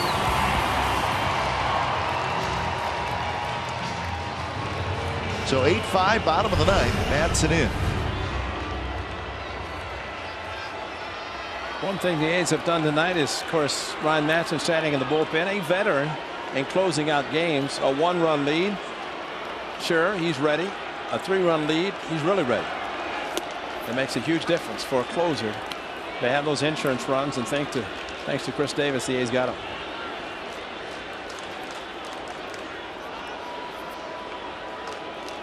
Coco now in left field. And a quick 0-2. So is that the 5th time the A's have given up the DH? How about that? And we're only game, what, 17?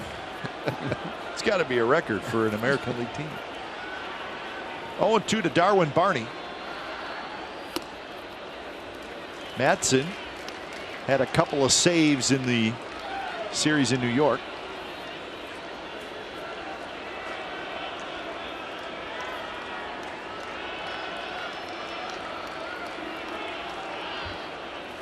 And Barney drives one toward Coco, who slides to his left and makes the catch. So 1 away. He's trying to get to 7-0 on the road. Best road starts in Oakland A's history. They started 11-0 with Billy Ball in 1981. Pretty good team in 1990. A couple years back and this year.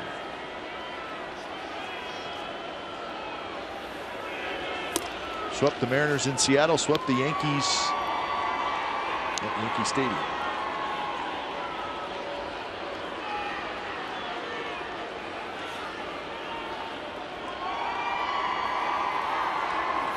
Carrera, looks like he was taken all the way, takes a strike. That's a smart thing to do when you are down 3, down 1, huge difference, and still trying to get on base in front of the power of the lineup. Carrera bunts.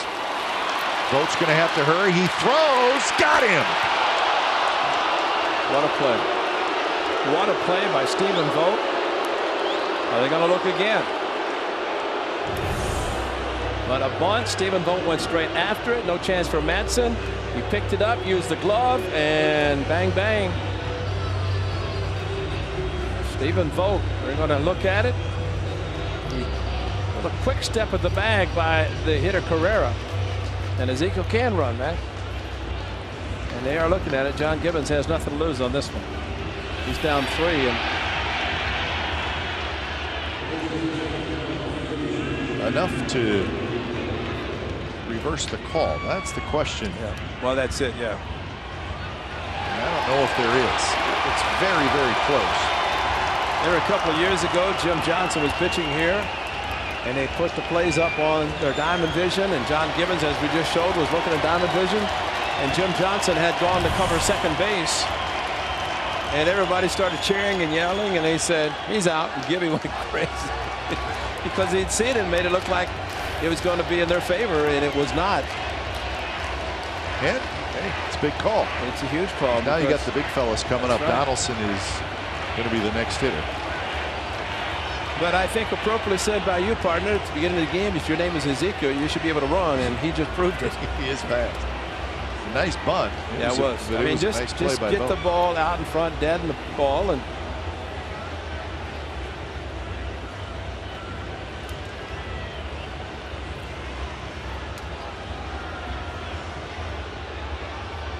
well, let's see. Called him out, right? So the big decision is there enough to overturn the call? That's what they're deciding. Because if it's bang bang and couldn't tell, then whatever stays on the field is the call.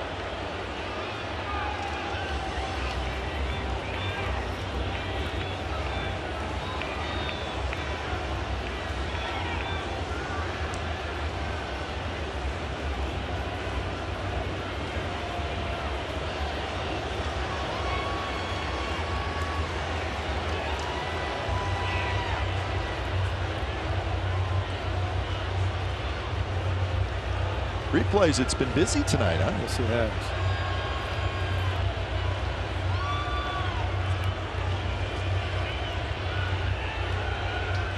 Well, it seems, I guess in New York they know how important of a call it is as well, so they're trying to stay on as much as possible.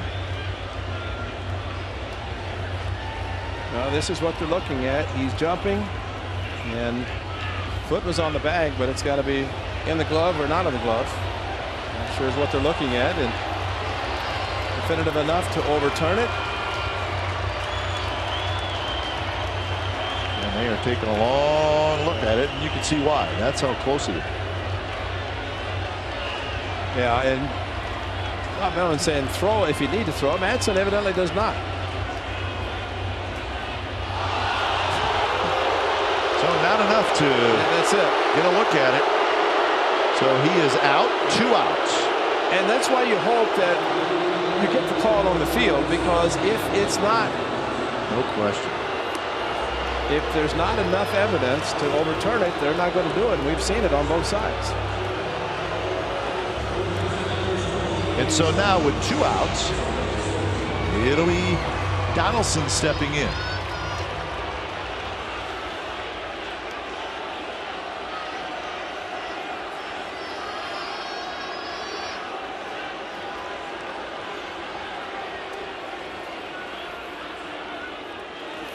First pitch to Donaldson. There's that changeup that spins inside.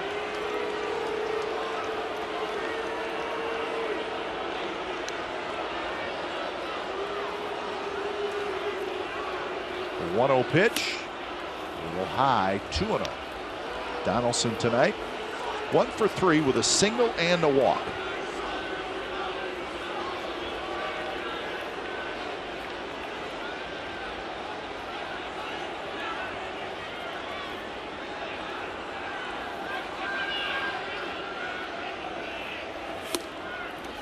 Little high, 3-0.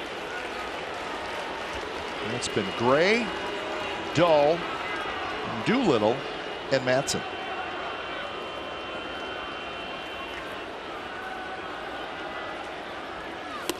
Donaldson taken all the way, and it's at the knees for a strike.